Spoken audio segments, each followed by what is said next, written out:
4, 3. Finger guns in the air! Finger guns in the air! Hey, we're live, everyone. It's Azor Ahype here, and I'm joined by this awesome cast of plebs, or plebes, however you want to say, especially Gemma. She's the worst of them all. But no, tonight is the Game of Thrones party stream, and if you've never been part of a Game of Thrones party stream, you're about to have a lot of fun. What I'm going to do is I'm going to introduce my cast of friends and amazing content creators here. First, we got David Grayson. He's right here. Look at his beautiful hair, David.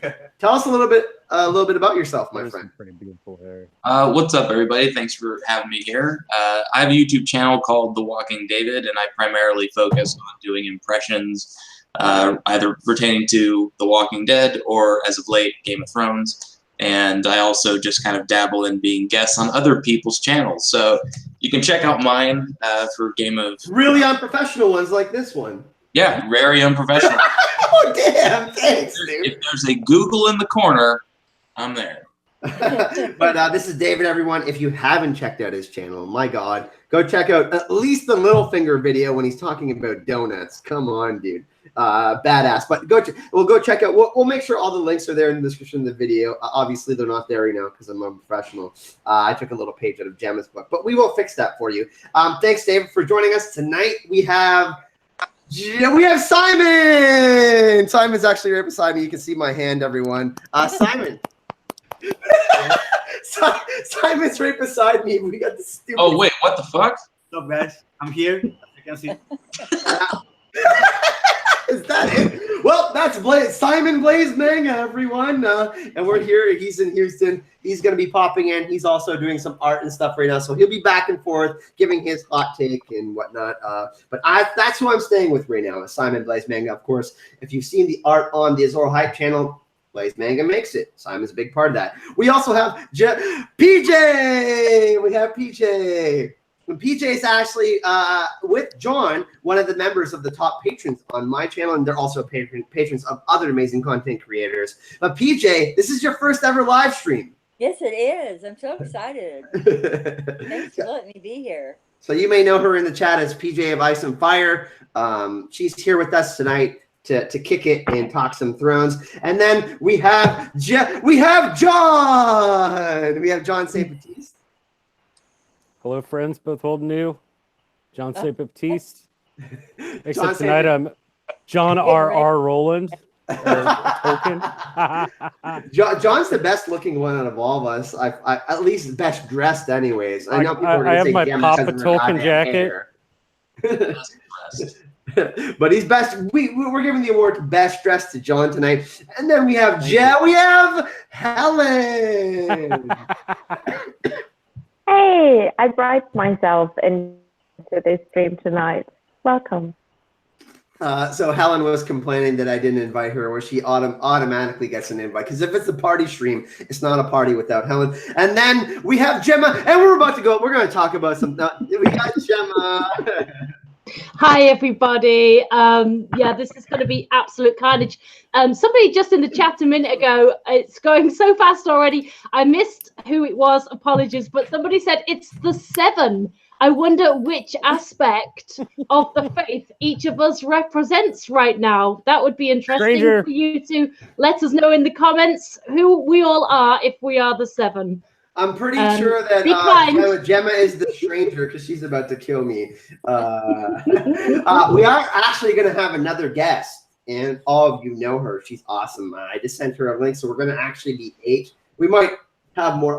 We might have other people join. Who knows? We are super unprofessional. If I might interject, does that make the mystery guest R'hllor?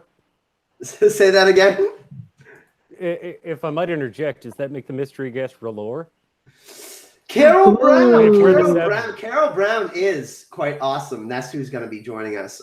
Carol Brown from the chat. So you probably know her. She's awesome. But yeah, I guess David, you were saying who are we as far as the faith of the 7? Yeah, I mean, because I think I'm definitely the crone, but whoa, Gemma's not the crone? Or the mother. Maybe I'm the mother.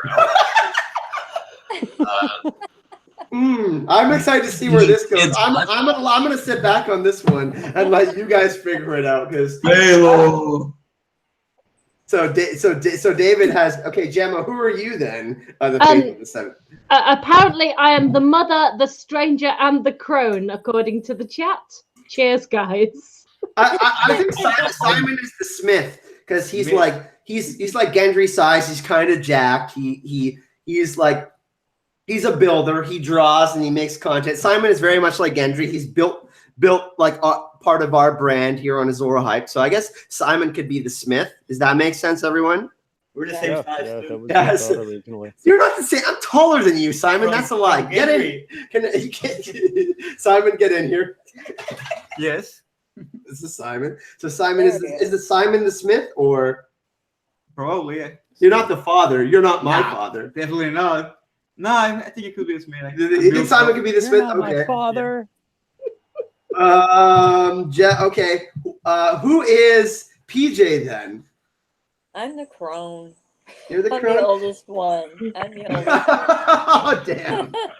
Well, I mean, also, I'm a mother of 4 too, so.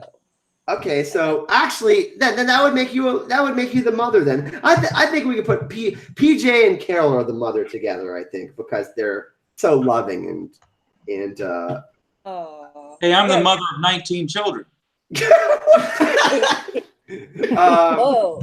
John, who is John? Is John? I don't know. I think since I'm celibate, I should be the maiden. John also has a child, by the way, so don't believe everything he's. John's either the maiden. No, that Colonel. was 21 years ago. Okay, well, John is celibate then, and he is the maiden. I've since changed a few of my habits. Helen says, "I'm your father" in the chat. Wow, Yes, we are actually going to be breaking down some stuff for Game of Thrones season 8 later. It's not going to be complete unprofessionalism, everyone. Carol's going to get in here. I did send her a link. Helen, I don't know who Helen would be. I feel like she would be the Queen of Thorns or Cersei, like a mix of the two, because she's savage. She always savages me in the chat. But I'm We the don't have many maiden. left. I think Helen's going to be the 2.0. father. What? No, I'm the maiden. You're the 2.0, Because you're the like boss. the maiden 2018, like from your local gin shop.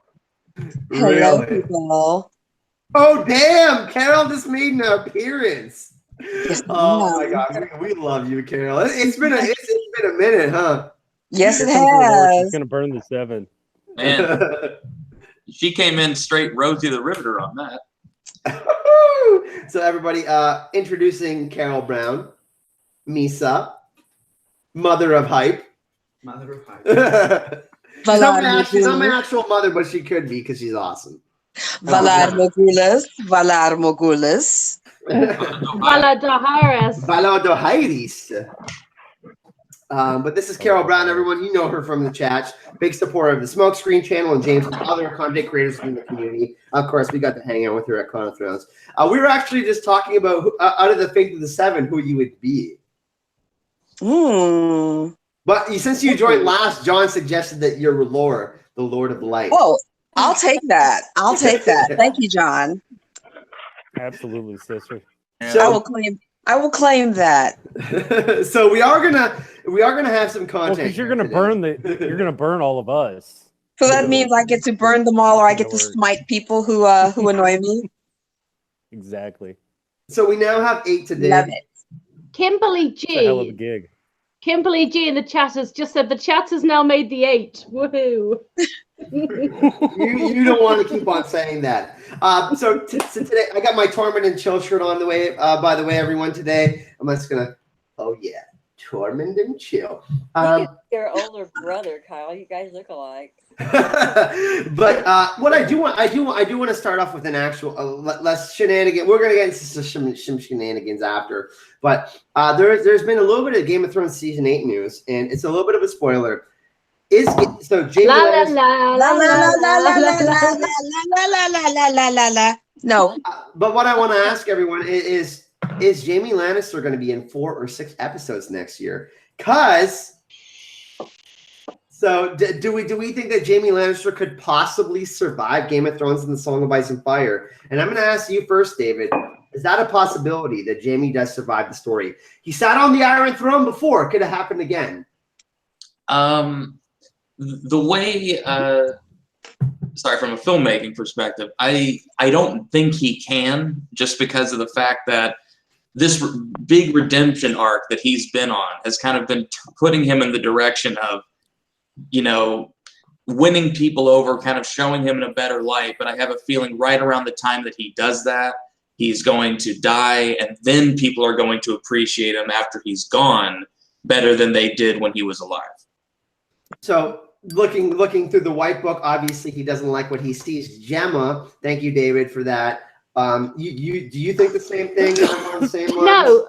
The thing is, I think people have to appreciate the way Game of Thrones and many other programs are filmed. They're not filmed sequentially, so they don't film each episode in isolation. They film scenes which could then go to any episode.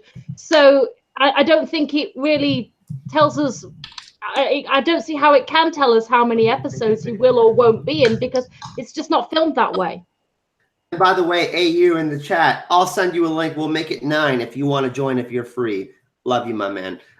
Gemma, yeah, it is very interesting because they and especially with how Bran's going to do things next season, there's going to be some things that are a little bit different in Game of Thrones season 8. Simon, what are your thoughts on Jaime Lannister? Because we kind of talked about it the other day, and we were looking at the news, and it was something that was like, whoa, like, is he only going to be in 4 episodes, but he's got paid for 6? We got paid for 6. Yeah, he got paid for 6. But what are your thoughts on Jaime Lannister, man? Like, is it possible that he becomes Lord Commander of the Night's Watch, or is he's doomed, right? No, I see him either dying or taking the throne if there's a throne to take after him. So killing Cersei and taking it by force and being like, okay. Or maybe even killing Tyrion, or Tyrion dies or something, and he is the representative of House Lannister, the last Lannister surviving. Wow. But what if Jon and Daenerys die? Can Jaime be like, I'm taking control of everything? If they wanna do a kingdom after that, yeah. Or the 7 kingdoms. We don't even know what the deal with the White Walkers is. If there's anybody left, you know what I mean? Probably. But as far as diplomacy goes, Jaime has gotten... He got a little better, but I don't know if he can play that game like he's... It's too late for that, you think? I mean, he's going to get to Winterfell, and people aren't going to be happy about that. Yeah, let's see if he can manage to survive Winterfell. And then we'll see if he can do it. Good call on that, Simon. PJ, when he goes up to Winterfell, do you think he's going to be greeted with open arms? I don't know. I mean, we saw Bronze Jan Royce and them talked about Daenerys even coming over. So Jaime is hated in the North. That's true. And also, you know, with Bran, I'm sure Bran knows he's the one that pushed him out the window by now, you know. But Brienne will be there. And Brienne's going to stick up for him because she knows what a good guy he is down deep inside. Mm-hmm. But I do feel like he's going to die. I think he's going to die in Brienne's arms. That's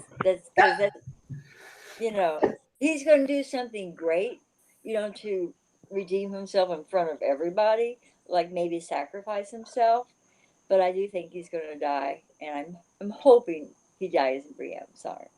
Okay, so at least he has some sort of happy ending. Yeah, it'll be a good death for him. John, what do you think about that? Is Jaime possibly surviving the story? Yes or no? I think there's a very small possibility that he's surviving the story, but I think it's most likely that he's going to die, as everybody else was saying, a tragic death where he's finally recognized for what he's done twice. It will be by the end of the story. But he won't be able to appreciate being appreciated. Yeah. But that I think that's a big part of the bittersweet.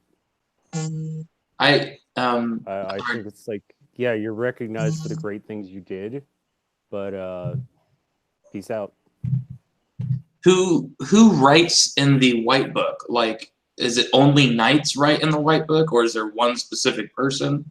Carol, you care to get in on that? David, very good question. I mean, let's say Cersei's out of power. I mean, she's like pretty much doomed. I think she's like probably the most I mean, she's gonna go crazy or something. Like, you know, Jon melts down the Iron Throne, or the Iron Throne is shared. I mean, I don't know. What do you think? Is Brienne a possible person that could write in the White Book? Maybe Tyrion. Tyrion's always loved Jaime. That would be great. Well, my opinion of this is that I think that no, Jamie will not make it to the end, or if he makes it to the end, he won't make it alive.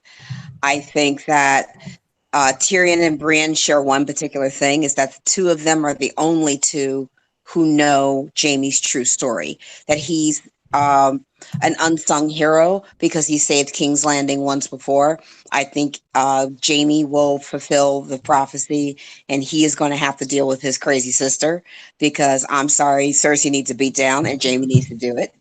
I think that Jamie is owed that beat down on Cersei because she almost had him killed by the mountain, and just the fact that Olenna in the show, again, we're speaking show, Olenna in the show told him, you know, she's going to be the death of you. You that's going to come back to bite you. He saw it come back to bite him when he watched her go mad. She's gone. Okay, whatever brain is in there, she's gone. Bye bye. Cersei is just out the door. But Brienne, I agree with PJ. Brienne, if he doesn't die in her arms, Brienne will be there when he dies, and she will be the one, to your point, as a knight, will write in the book to complete his story, so that the world will know what it was that he did, not once but twice, to save the lives of those in King's Landing. And as to whether or not this whole thing is going to make any sense with regards to Winterfell, Arya is going to try to check him off a building somewhere. The Broken Tower, Arya is going to go for it. She's going to try. Bran's going to try to forgive him, but trust me, your girl, my girl Arya, she's going to be there with the catapult, load him up on the trebuchet. She's going to try to launch Jamie somewhere far and flung, because I'm sorry, Arya ain't going like that. She's gonna look at Brandon like, yeah, let me handle this, and what I do for love. Far flung, yes, he will be far flung, yes. Also, Bran load him up, let him fly. Tell his story. Sorry, go ahead, Helen. Yeah. Yeah, no. But also, Bran could tell his story. Like, if he has a flashback or anything, he could really see what happened and tell everybody this is what his job is now. So, if he's got that flashback from burn them all and the end, Jaime sitting on the throne and everything, and saving the city, could also be Bran. It doesn't have to be Tyrion or Brienne, although that would be nicer. Now, the super bittersweet part of all this is Jamie doesn't get what he wants at all, and he does have this Azor Ahai like epiphanic moment where he saves most of the realm, and he doesn't get that. That is a smaller possibility of happening, but I think that's a really great point. Bran going back in time and being like, "Wow, Jamie is not. I mean, yeah, he pushed me out a window. I opened my third eye from that, but he did make a sacrifice to save 500,000 to 1 million people, right?" And Bran's like, and Bran's like, yeah, he pushed me out the window, but you know what? You know how many he almost died trying to kill the Mad King. The pyromancers were going to light up King's Landing in the wildfire. I mean, he was the only one there. He was the only King's Guard there, right? So. Well, Kyle, take that one step further, along with what Helena is saying, and what if Bran not only sees the past but foresees Jaime's future? Right, and Bran has got glimpses. I mean, the Three-Eyed Raven has told him in the show specifically that time isn't linear like we think; it's a river. So you can and Bran especially can navigate it in differently than everyone else. There has been 2 donations. I want to make sure that we do check these out. Maura Lee made a pre-stream donation of $25. Really, really appreciate that. $25 US, which is like $1,000 Canadian. So Simon was like, yeah, that's all going to me because you're staying in Houston. And then we actually got a $5 donation from Jared McKinnon, who follows me on Instagram, and I'm going to upload. I'm playing Pedro's guitars and his amps are here. So he says, donating to the Azor Ahai Guitar Fund. So thank you very much. I've actually sent a link out to George and Aziz. I don't know if they're going to join. That would make 10 and super chaos. But we sent out a couple more invites to see if we can have some more people on today. Did anybody want kind of any final thoughts on Jamie? Because I think we I've touched on got something to say. we'll go David and then Gemma, because Gemma's not as cool as David. Let Gemma go first. Kidding, go ahead, Gemma. Well, at least somebody around here is a gentleman. Wow! Oh, we started early. Oh, here we go. Traditionally, only the Lord Commander would write in the White Book. If you remember, that was Barristan Selmy's last act as Lord Commander. As he left, as he escaped, he still managed. This is how badass Barristan Selmy is. While he is escaping the Red Keep, he did a quick detour to write down all of his final deeds in the White Book, and then continued with his escape, and still managed to get past all the other 5 Kingsguard that were present in the Red Keep at the time. As far as Jaime goes, I think I'm not sure about the Brienne thing, but I think he will die protecting Jon, because he promised Rhaegar that he would protect Rhaegar's children, and he didn't follow up on that promise. So I think that will be his story coming back around. And touching on that, Rhaegar's last conversation, and we know there's been tidings of the tournament of Harrenhal that Rhaegar perhaps organized this to usurp his father, and was organizing this to get all of the lords of the realm together to say, hey, I'm not supportive of how my father's acting. I want to let you know that I'm still around and I know what's going on. But obviously, I'm not batshit nuts. Yeah, my father is batshit crazy. David. Well, I remember at least it being mentioned in the show, not the books, but in the show, that a knight can knight another person. And if that's true, I think one of Jaime's final acts will knight Brienne. Or if that doesn't happen, like Carol was saying, he will then tell Tyrion that his last desire, last wish, is for her to be knighted because she saved his life so many times prior. And then Tyrion will do it to honor his memory. Now, Simon said, isn't she already a knight? Well, there's been a bunch she's a lady with Renly, and I remember she's isn't that show? That show, at least in the show, it's Sansa too. Sansa too. There was that interaction with Sansa, and obviously Lady Catelyn. She proposed. She avowed herself to Lady Catelyn, but obviously there's difference from the books and the show. So, but that's a really good point, David. And I think that that is definitely something that can happen. And it kind of goes to the point that Carol was making, that Jaime could possibly die in Brienne's arms, right? They have this unspoken love that they can't physically act on. And I don't think they're ever going to physically be together sexually. That is his way of doing it, because in his final days, honor was way more important than love to him. And so it's the last honorable thing he could do. So it's like his kiss goodbye. And we got J.R. Rowley. And by the way,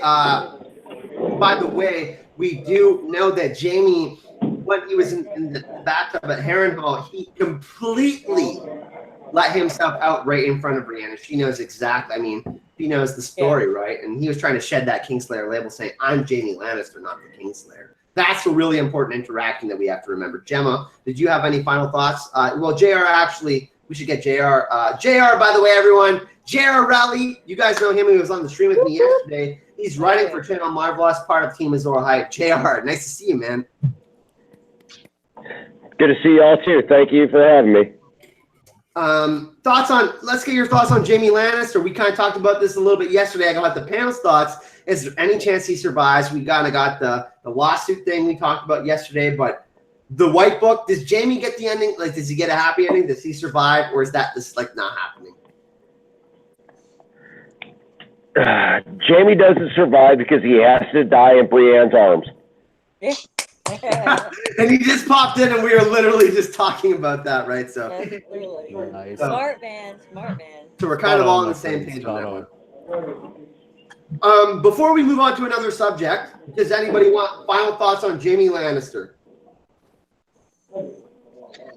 I have a question, a point of order with regards to this whole thing about knighting and being in service, because I think they're different things, and I can defer to Gemma on this. But isn't the way that George R.R. Martin, the way he's doing it in his books, what Brienne did with Catelyn and with Sansa was more pledging to be a sworn shield, wherein being a knight means you are actually taking oaths, you are taking vows, you are almost like the Night's Watch, because it's almost the same, because you are proclaiming yourself a servant of the kingdom. It's like going back to celibacy actually for both, Gemma. There's a valid celibacy for both, correct? Because when Eris talked about getting Jamie in there, that actually really pissed off Tywin, because Jamie was supposed to be the heir of Casterly Rock, right? And then that happened.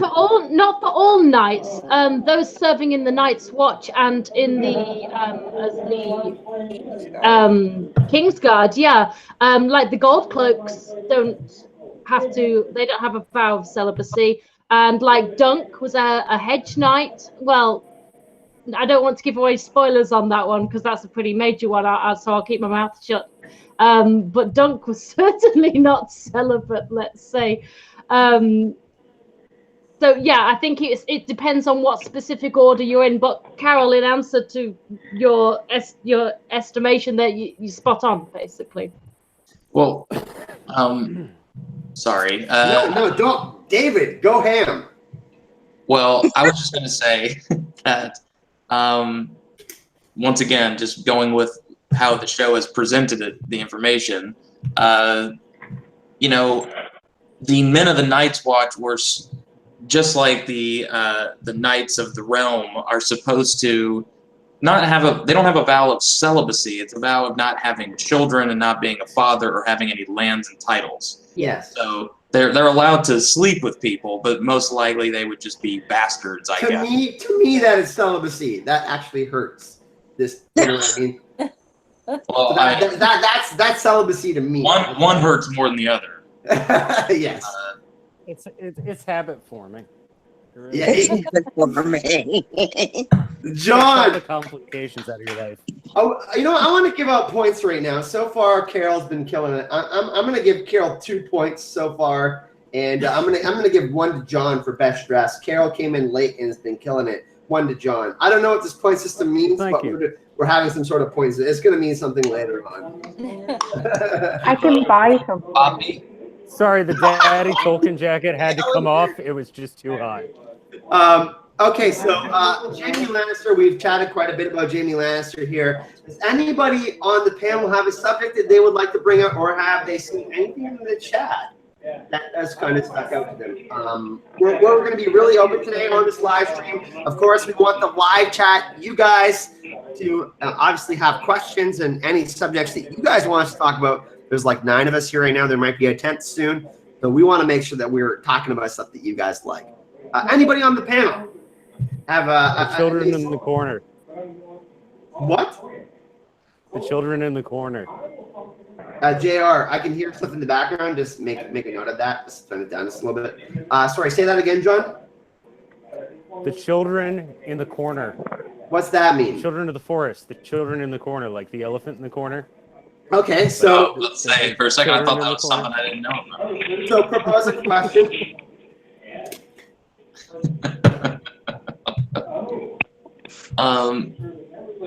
JR? What about the children?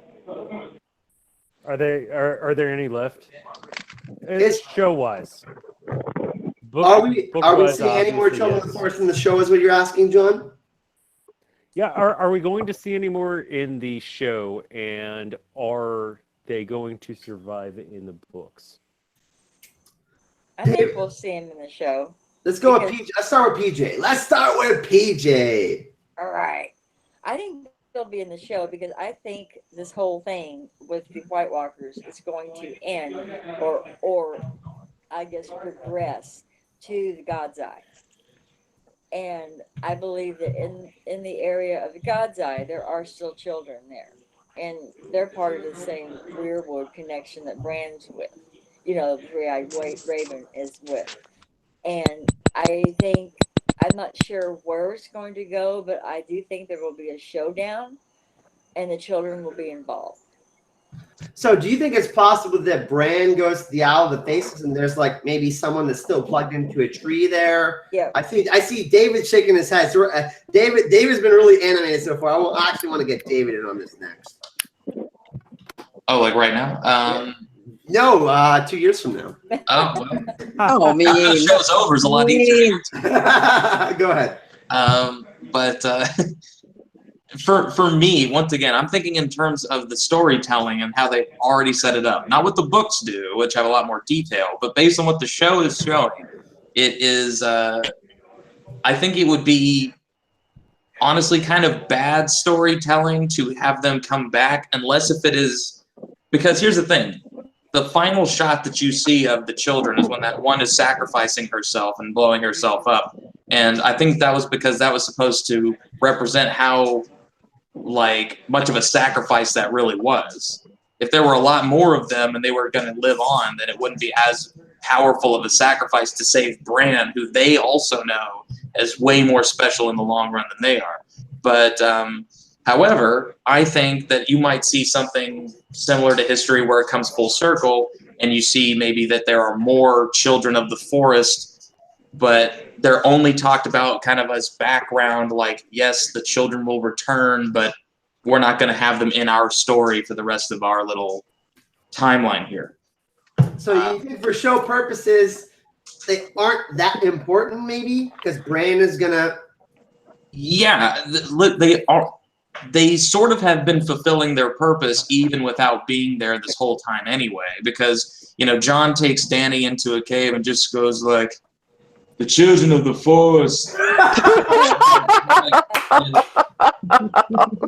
No, do it again. They fought together on a battlefield.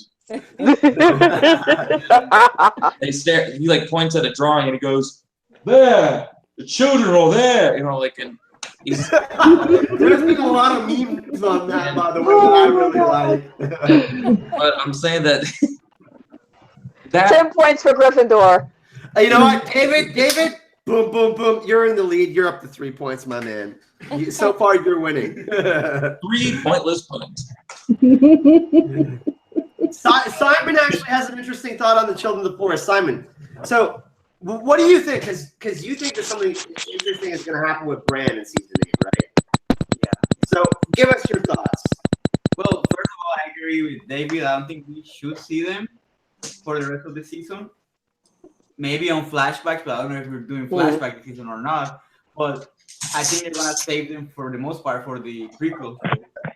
Oh, so that's a really good point. So we saw Leap die, and we're gonna see Bran do Weirwood stuff, but they're gonna save the children of the forest for the prequel. You think? Yeah, at least as big players in the story. I think that could possibly happen too. Helen, you haven't got in a lot here. We've talked a lot about the prequels. Simon, great point, by the way. Do you think the children could be held out somehow from season 8? I mean, a lot of people have discussed that, the fact that they did announce the prequels, they could hold some stuff back from Game of Thrones season 8. Maybe the children of the forest fall into that category. Are you talking to me or? Yes. Helen, you are now minus 2 points. You are. Oh no! Yes. I can buy plus points. No, I don't care about. I don't care about these bloody tree hugger kids. I don't care. Minus 3 points, Helen. Wow, that's so rude of you to say. But like, do you think that Bran's gonna have an interaction with them? I mean, he can view time differently than we do.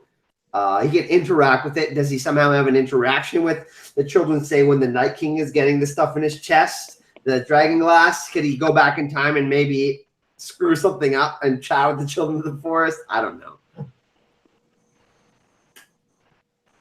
I don't want to answer children's questions. Wow. Helen, and we're going to go to JR next.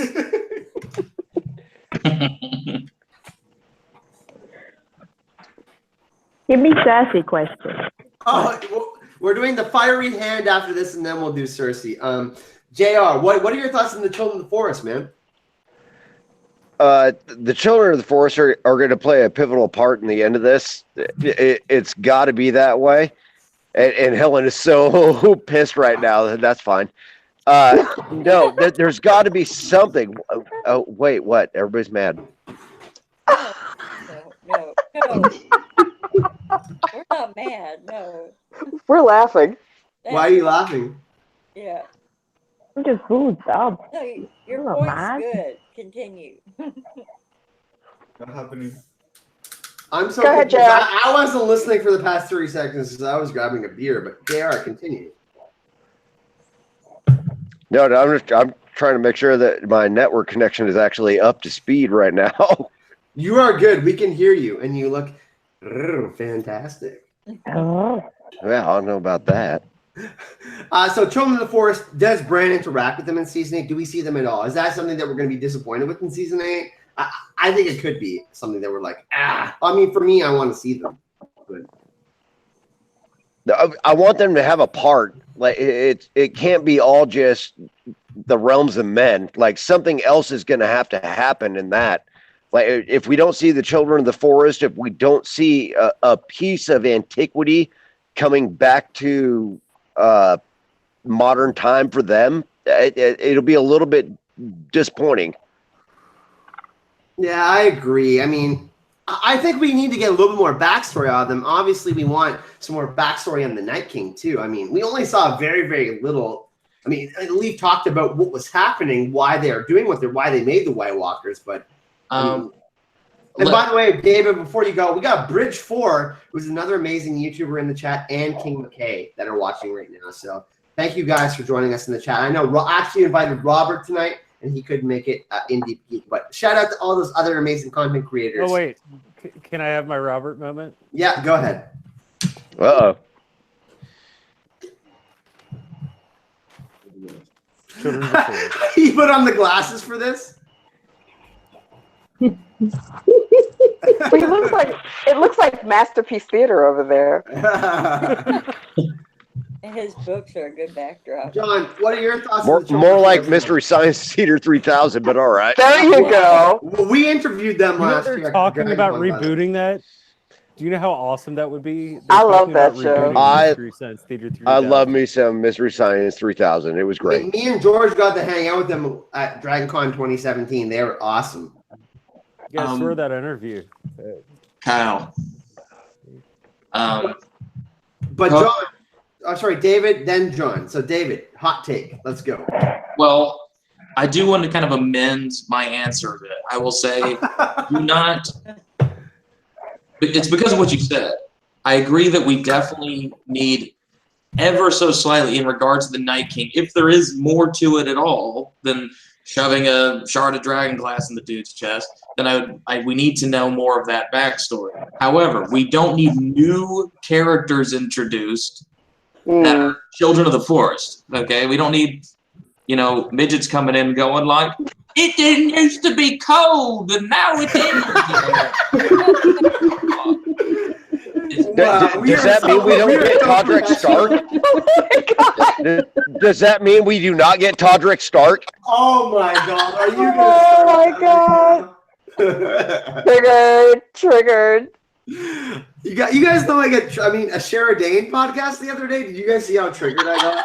That was hilarious.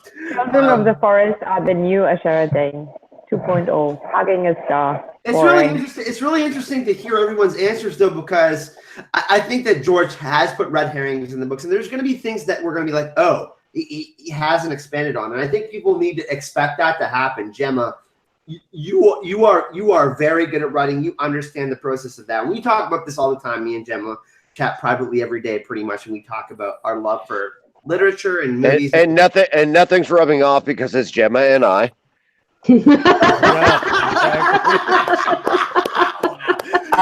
Kyle minus 4, JR 2 points for that one. No, it would be Gemma and me. It would. Doesn't matter. My French Canadian bullshit is on display. Gemma, go ahead. Sorry.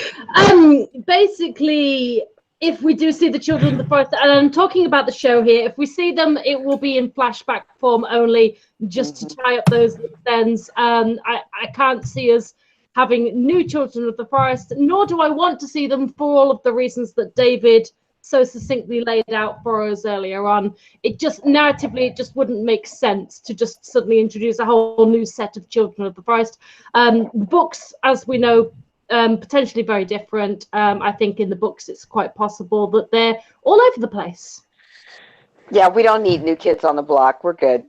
Yeah, Don't make me Kids bust in the out and corner. We're dance. good. You don't want Okay. anybody coming out of the woodwork going, and I am Jason Lannister. You're like, oh, get the fuck out of here. There actually is a Jason Lannister.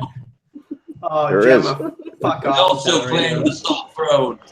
Okay, so before we go forward, one thing that I decided to do today, and I've been thinking about it, and I talked about how I have an extra copy of Game of Thrones signed by George R. R. Martin from Worldcon 2018, and I originally started out the giveaway by you guys sending me emails on your best theories and why A Song of Ice and Fire is important to you, but I changed it up a little bit, and I apologize, but I want to do something a little bit more special. And so what I did is I set up a giveaway on Gleam.io, and it's in the description of this video. And what I did is, in order to enter the giveaway, nothing is mandatory, but there's 9 different ways to enter. And you can either go subscribe to go check out Blaze Manga's channel on Facebook or their Etsy site. So you can go check out their art. You can go check out the Pre-Gamers, who are amazing. They do amazing camera work at different conventions and whatnot. There's 2 ways to enter by going to check out the Pre-Gamer stuff on Facebook and YouTube. And Mog Park, if you don't know who Mog Park is, she's actually worked with HBO on Game of Thrones and drawn scenes out before they were even filmed. You know what storyboards are? Yeah. She's worked on storyboards, and we got to have dinner with her at DragonCon. So you can go check out her Instagram and actually her DeviantArt page. So what I want to do is for you to enter to win a Game of Thrones signed copy of Game of Thrones by George R. R. Martin. You got to go check out all these other content creators. Don't worry about me. But what I want you guys to do is go check out all of them, and that's how you can enter. And if you go in the description of this video, there's 9 different ways to enter, and this is how I'm going to leave it up until December 17th, which is right before Christmas time. And what I want to do is essentially, these are amazing content creators that don't have enough people checking them out. They're fucking amazing. I don't care if we're demonetized, whatever. You guys need to go check them out. And this is how you enter the contest. So I apologize for changing it, but I don't apologize because these are amazing content creators that you guys need to go check out. So all that is in the description of this video, Gleam.io. This is how you enter to win a Game of Thrones signed copy by George R. R. Martin. I'm sorry I had to stop the stream for that. But that's how you enter the giveaway. Okay? All right. We now resume the chat already in progress. Already in progress. Where were Could I we? make a Carol, you're suggestion? taking over the stream because I don't know what's going on anymore. Could I make a wee little suggestion? Yeah, absolutely. The people who you're talking about, why don't you mail the book around and have everybody sign it before you send it to somebody? Yeah. It's signed copy. Because it'll devalue it. It's really gonna be think so? signed. John, I like your idea. I'm going to stop you there, my friend. Thank you. It's only going to be signed by George R. R. Martin. Nobody else is touching that book. No shit. I'm keeping it safe. It's like in perfect condition. John, I appreciate it. I'm shutting you down, my man. Not even Fair enough. Jason Lannister.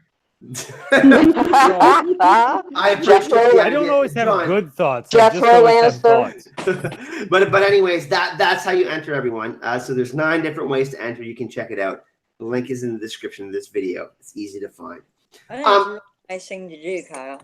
By the way, I didn't even get a copy for myself. Karen Richmond and Maura Lee got one. PJ was in consideration for that, and me and PJ discussed, and PJ is so freaking generous that she said that I should do a giveaway on the channel. That's how cool PJ is. PJ! Miss PJ. PJ, I could have given a copy of Game of Thrones to PJ, by the way, everyone, and that's how cool she is. So props to PJ. But let's get back to the discussion. Children of the Forest. Does anyone else have thoughts on Children of the Forest in season 8? Flashback, book only. Flashback show, book only. Okay, Don't let's need pop up again. everybody give their final Agreed. thoughts in a sentence each. Flashback, book only from Carol. Helen? Oh, tree huggers. Wow! That's so rude. Helena. Helena. Cersei, dear. Lovely. Cersei. There's George in the chat. George Sartiano, we love you, my man. Screw you, George, with that donation. I'm not shouting that out right now. Gone. Children of the Forest. I think that yes, I agree with Carol. I think they will be in the book still more. I think that they will be finished in the show outside of flashbacks. That's 4 sentences, That's John. unfortunate. But I love your answer. That was I one agree. sentence. That was one sentence. Okay, that's one sentence. I lied. But I agree. Ask Gemma. I was going to say, these grammar lessons are really not paying off, are they? I should just stop now. JR, Children of the Forest, season 8. Not likely season 8, book yes. PJ? I have to be the odd guy out here, but I think there will be a reference personally to the children in the God's Eye, because I think that's where something's going to happen. Simon? This is so dumb. He should just be sitting right behind me, but whatever. Flashbacks only. Flashbacks only. So you think it's going to happen during a flashback? Yeah. That's kind of what I think with Bran, too. That's my hot take. Me and Simon agree. Gemma? Show flashback only, if even, book yes. And Yeah. David? Flashback only. There will be a 6th book that they are in. There will not be a 7th book. That's it. Ooh. Wow, David. David, you're crushing my soul right now. David, you are minus 2 points for that. No, I'm not. Down to 1. Have you seen George lately? I actually saw him at Worldcon. He looked fantastic. Wait, what did everybody start with point wise? I'm curious now. JR, you're at minus 2 because you're late. Anyways, we actually had a suggestion from Travis Michael in the chat, talk about the fiery hand and talk about Melisandre. So that's what we're going to do. That's going to be our next subject. Kind of a little bit of the opposite of the ice nature stuff we were just talking about, the Children of the Forest. We're going to start with Gemma because she's my co-host. I feel like I've been a little bit rude to her today. A little bit. Shut up, Carol. Minus 2 points for Carol. Kidding. Go ahead, Gemma. Don't make me come to Houston. I will come find you. Go ahead, Gemma. There's a lot of people in the chat, so that's on the panel. I mean, so that's kind of the nature of the beast. I assume we're talking about Victarion's fiery hand here. No, we're not. We're just talking. Oh, did he mention that, or is it the fiery Did hand? you just say Victarion's fairy hand? Fiery hand. Gemma, the fiery hand, as in Atlantis, the 1,001 soldiers that protect the Red Temple, the red priests, and whatnot. Oh heck! And I'm supposed to summarize that. Well, I mean that's kind of like a big history lesson. I could talk about Victoria. That would be easier. Gemma minus 1 for changing this. I kind of have a question that I wanted to pose to you guys. For everybody, I know we're all book readers, right? Yeah. I think we're all book readers. Is there any Sully? Simon, have you read the books? Simon has not read the books. I don't think David has either. David hasn't either, actually. I did audiobook. I don't know if that counts. Okay, well, for those of you that have read the books, when Victarion goes to get his hand treated by Mokoro, there's this. As we know, it's the Song of Ice and Fire is told in third-person point of view chapters. There's a moment when Victarion comes out and he's had his hand treated, and we suddenly jump into this omniscient narrator, this omniscient point of view. It's really brief, and you blink and you'll miss it, but I actually found it quite jarring. Do you think, sorry, I'm just trying to get my cat, he's trying to jump on me. Wow, minus 1 point for the cat. I think that's plus 2 for the cat. Apparently cat's a thing in chat. This is true. Right, meow. My cat's ready to be in the chat. Right, Yeah, meow. Yeah, meow. Quick. Do you guys think that switch in point of view, in style of narrator, indicates that Victarion actually died in there, and Mokoro did some kind of reloristic kiss of life? Does that mean Victarion is now like Beric Dondarrion? Like a fire white, the word Yeah. that I hate. Yeah, fuck fire So white. I just want to put that out there and see what everybody Dondarrion thinks. can form a full sentence. So So, if I remember this correctly, Stop. John is throwing some mad shade at Victorion right now. I want this to continue, actually. He couldn't speak a full sentence before that, so just No, I was just saying. I was saying Barrack can form a full sentence. But Victorian is completely Is thick. dumber than the mountain. He is. Like after he was dead. Wow, this is gonna make some people mad. Uh-oh. Lord of Light is here for a reason. Also, while I get a second, I do think that David needs to read out all of the names in the chat in a Jon Snow voice. Actually, we haven't done that since the start of the stream. We haven't. So, David, you're go, my friend. Let's read some names out. You just want to go through the chat names? Yeah. Okay. Well, I'm going to scroll back a bit. Jon Snow. Mia Icefire. RJ Dracon. Twig Sug E Draken Cook.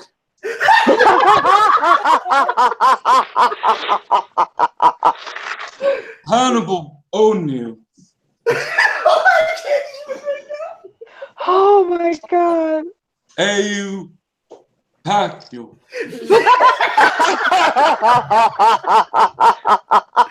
Next one. Can you wait? Switch to Littlefinger. Helena. Helena.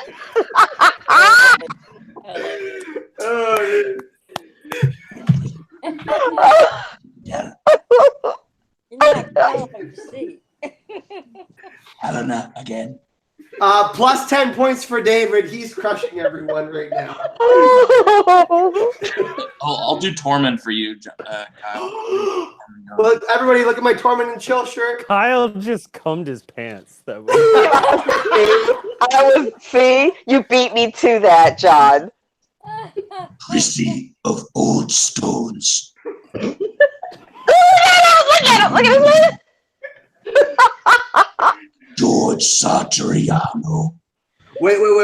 It's a sock. Wait, 1 second.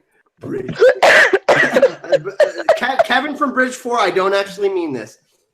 Kevin from Bridge, I saw your pecker. You're not the god. Sorry, Bridge. That's good. Yeah, see. What kind Somebody of get Kyle a new pair of knickers. Wow. Bridge 4, you actually don't have a small pecker. I love you, bud. John, he needs a whole pack of Fruit of Looms. I'm sorry. But plus 10 to David for all of that, by the way. Hey, David! Woohoo! Bridge 4 said accurate. He said he's hung like a baby wasp. Anyways. Oh, God. Bridge 4 is never collaborating with this channel because he's actually professional. Anyways, let's get back to the conversation. What were we talking about again? The fiery hand. Fiery hand. Fiery hand. PJ, we've kind of talked about this a little bit. Melisandre going over to Volantis, bringing some sort of red priest back. We know that the Night King has passed the wall already. Are the people from Essos and the Red God R'hllor going to be part of the final battle? I think so. I think that because isn't she going to go back over there, or isn't that what she said on the I guess the second to the last episode on 7, that she was going to return to this place, meaning Westeros, because she had to die here, just like you, Varys. She was talking to Varys. Isn't that right? Yeah. Is that correct? Yeah, and I think that we do kind of need one more final spot in Essos where we're like, okay, we can see a little bit more of that culture. I'm not saying that we need to see more of Marine. Thank you. No, thank you. I don't want to see more of the Myronese. No, I think we're good. Red Hand would be awesome. It's better than Dorne. No. 1 point to John. Carol Brown. We're going to get Simon's hot take in a second. Carol Brown, I saw you had some awesome thoughts on this. What was that? Wow. -1 to Carol Brown for not paying attention. Well, no, because you get some Oxycontin for this. Thank you. I was like, he was bouncing all over the place.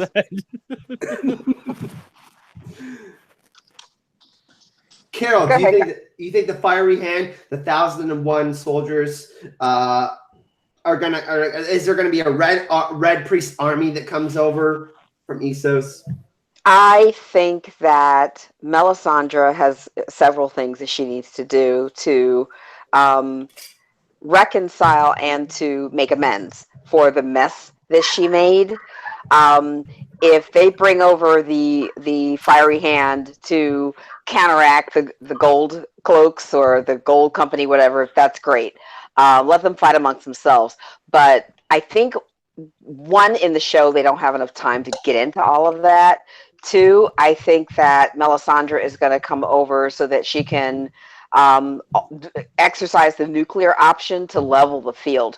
I think that the Night King is going to get killed first, then they're going after Cersei. Whoa! So you think that Cersei's gonna outlive the White Walkers then? Ooh. I do. I'm actually a little bit intrigued by that.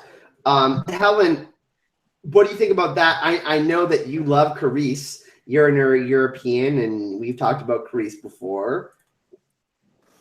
Your thoughts on Melisandre kind of being in the endgame? Because I think that we underestimate her because she's made these false predictions before. She's seen things in the flames and hasn't been able to act on them appropriately. She's misunderstood things.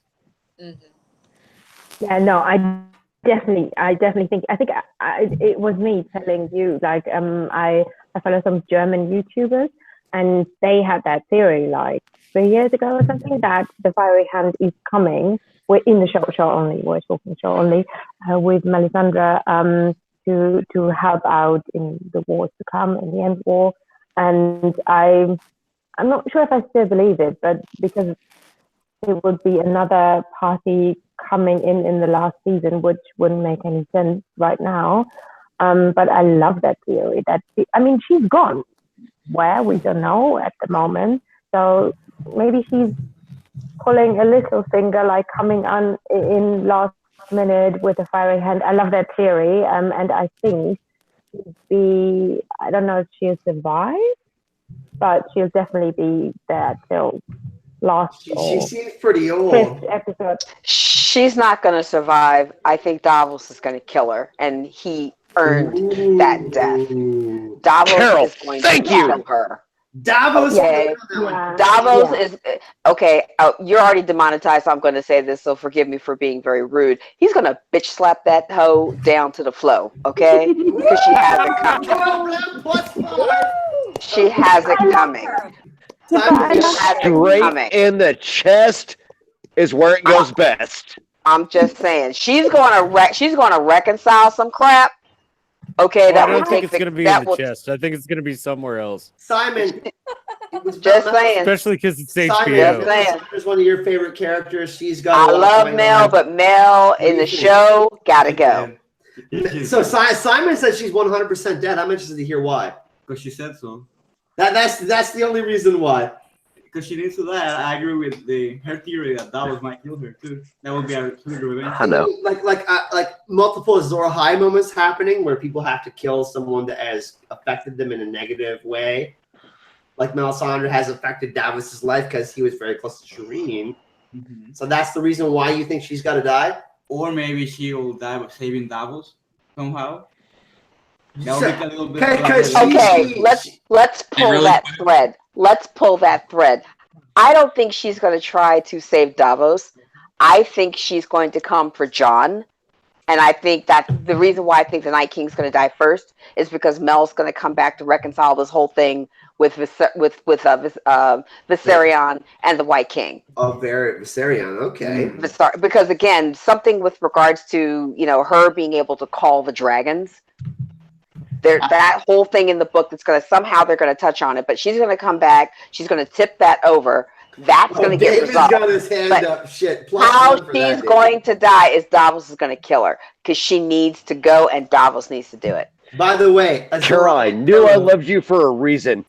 Mwah. Look at this Azor Ahai pillow, everyone. Simon designed with Pedro. Yeah. They designed this. Do you see this? Long claw on the hip. Oh my God. This is the Azor Ahai symbol, guys.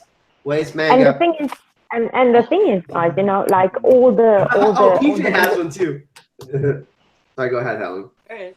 no, all the beliefs, you know, from episode to episode, all the churches and beliefs, they're all dying. Like we saw the pharaohs, they died, and now maybe at least in Westeros, not in Essos or in any other places, but we see the churches or the beliefs falling down and so kind of dying. a clean slate is coming. Yeah. That whole religious wheel's being broken, and there's going to be a new beginning, this dream of spring type of thing. Yeah. I think, if I may interject just a little David, bit, you go ahead, I'm not man. sure. I want it to be Davos that kills Melisandre just for my own purposes because I love Davos's character, and he deserves it. However, I feel like Varys and Melisandre are part of the same prophecy. I think that is why the Red Priestesses seem to know so much about Varys' situation, and so specifically Varys, you know what I mean? And why Varys hates this magic, and we don't know what he heard in the flames and all that shit. I think there's a reason why we haven't heard it yet, because when we reveal it, it's going to be like, you know, she would have been plenty old enough, considering she's like 1,000 years old when she doesn't have her glamour on, like, to have been somehow involved in Varys' undoing. She said she also grew up poor, just like Varys grew up poor. She was a slave, she was abused, all this stuff, just like Varys was. There's a good chance that they are somehow bound by fate, you know, or by magic or part of the spell, and they have to either die at the same time for something good to happen. And then that would also make sense for Varys' character, because what has his quote been for the whole show? I want people to do it for the good of the realm. For the realm. And Melisandre has this warped virtue that she's doing things for the greater good, right? So that is kind of that's a great point, David. They're kind of connected in that way. JR made a donation, which I'm going to ignore because it says the waif in there, and I usually ignore all shit that has to do with the waif. But thank you for starting the donation train, my man. I don't have the wall of hype, but we'll put you on. Can I just jump in quickly with Varys? At least on the show, he's already foreshadowed not only the fact that he's going to die, but he literally foreshadowed his own death by the means of which he said, as long as I have eyes, I will use them. I think that's going to come back round to bite him in the backside. Mm-hmm. And in the books, obviously, we know that he's involved in the Phagon plotline. I say Phagon because most of us believe that Aegon is not a real Targaryen. No, he's a Blackfire. Blackfire. He's a Blackfire. And when Tyrion enters Illyrio's home, he finds a child's clothes, and there's all these foreshadowings going on. You know, Tyrion's playing Slyvast Aegon, and obviously he's very immature and not ready to be king. All these things are foreshadowed that Aegon is probably a Blackfire, and they're trying to, you know, have their own person sit on the throne so they can manipulate or abuse power in the way that they want. But is Varys a Blackfire or not? I think his sister is the last female in the Blackfire line. Gemma, Sarah is her name. I think that she is Blackfire. Sarah was Illyrio's wife.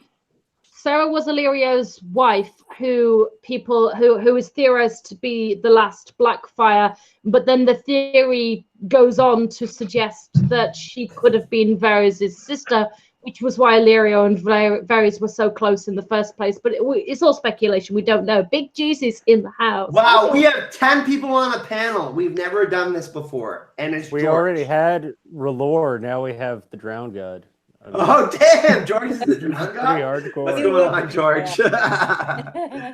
No, y'all are talking about my daughter being burned. I have to step in. Thank you, George.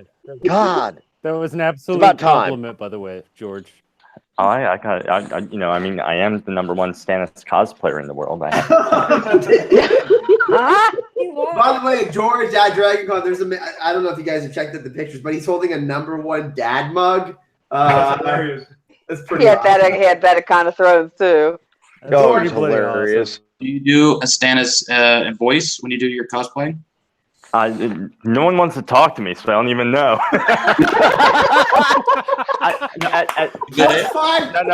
Plus five to George. Check this out. At Dragon Con, I put on like my I'm the third rank background Imperial officer uniform, and I walked around. I had little kids running up to me and saying, "Sir, the rebels have invaded on Sector 2." And I'm like, "Oh, we must inform Lord Vader immediately. Act on this now before it's too late." And they're like, "Yes, sir!" And they run off. And it's like that happened like 5 times. And I'm just like wearing my average uniform. And like I'm wearing this spot-on Stannis costume the entire week. The only pictures I'm in are like group pictures that everyone's like, You know what I would "Come on, you're Stannis. I guess you got to be in here." You know what I would really love. By the way, sorry, David. By the way, George has worked in Hollywood. He worked on Gene Simmons' costume. Gene Simmons being in Kiss and also on the movie The Last Samurai and other projects. So just throwing it out there, George, old Jeezy, we call him old because he is old. Well, I was going to say, too, but George he is makes kind of me a big feel deal. young. I just finished playing a tennis match, and I'm telling you, I'm cramping like half my muscles. Like I haven't used these muscles in 20 years. I'm feeling so freaking old right now. I can't even walk. I think it would like be, that's my Legolas moment. These trees are so old. Legolas, Jesus, who did that? Dude, I always play tennis with a lady who is 62. She beats the shit out of me. I lose like 0-6. I literally have not played a tennis match since probably 2003, and I go out today and this dude, I kicked ass. It was 6-0, 6-2. And the only reason, like, I was so tired in the last set, I'm like trying to serve. I'm like, oh god, I can get the freaking ball in. And but I hacked my way through it. It was a pretty ugly match. George, what was the final score? 6-0, 6-2. George, the next time you're at one of these like Dragon Con or something like that, if parents come running up to you and their kids want to take a picture with Stannis, just do this. Look over their kids' heads and go, "Tell them to bend the knee and I'll destroy them." And then just look away. No, the next time, yeah, no, I was trying to get people to bend the knee, and then I was also trying to, if kids come up, I'll just be like, "The fire's ready." No, you need a sidekick. You need someone to be your Davos, where you're just going, "I don't know much, but I'm not much of a fighter." Shit my chain. David, can you talk about shitting through your chainmail as Davos? Because that's my favorite thing. What? Say that again, David. What? You just a man thinks he's done. He has a little bit of this fermented crab. He goes to his favorite establishment, and 5 minutes later, he's back in the race. Your stream is lit, everyone. I don't even know where to go from here. It's awesome. George, I have this for you. We need. No, it's totally fine. We're only going to go south from here. I know Brad Gilbert as a coach. I used to watch him as a player before he started. Oh my god. Yeah, no, trust me. My winning was uglier than the way he used to play. I was like doing like spin shots for this dude. He's like 28 and like 6'5", and he's like all over the court. And I'm like, okay, dude, I'm gonna run you around. I'm just gonna be a dick. So I'm hitting these balls at him, and they hit in front of him, like kick over. He's like, how do you do that? I'm like, David, by the way, we're inviting you to the next Con of Thrones. You and Con Snow would get along like. Oh my goodness, yes. You guys need to get together. Smashingly. You guys need to get together and do something. We actually, Nianor in chat wanted us to talk about Nissa. And that's kind of one of the things I was watching in chat. And he said, talked about Melisandre and Nissa. She has been obviously tied to the Azor High prophecy. But Gemma, are we gonna see more about Nissa in season 8? I mean, Dany and Jon together, and Jaime and Cersei are doing their thing. Is Nissa going to be a thing in season 8? Well, the jury's out, isn't it? I mean, it's been. I'll be not back. even Don't miss foreshadowed. for Pete. It's not even been foreshadowed so much as it's a blatant prophecy, or at least a tale that's been told.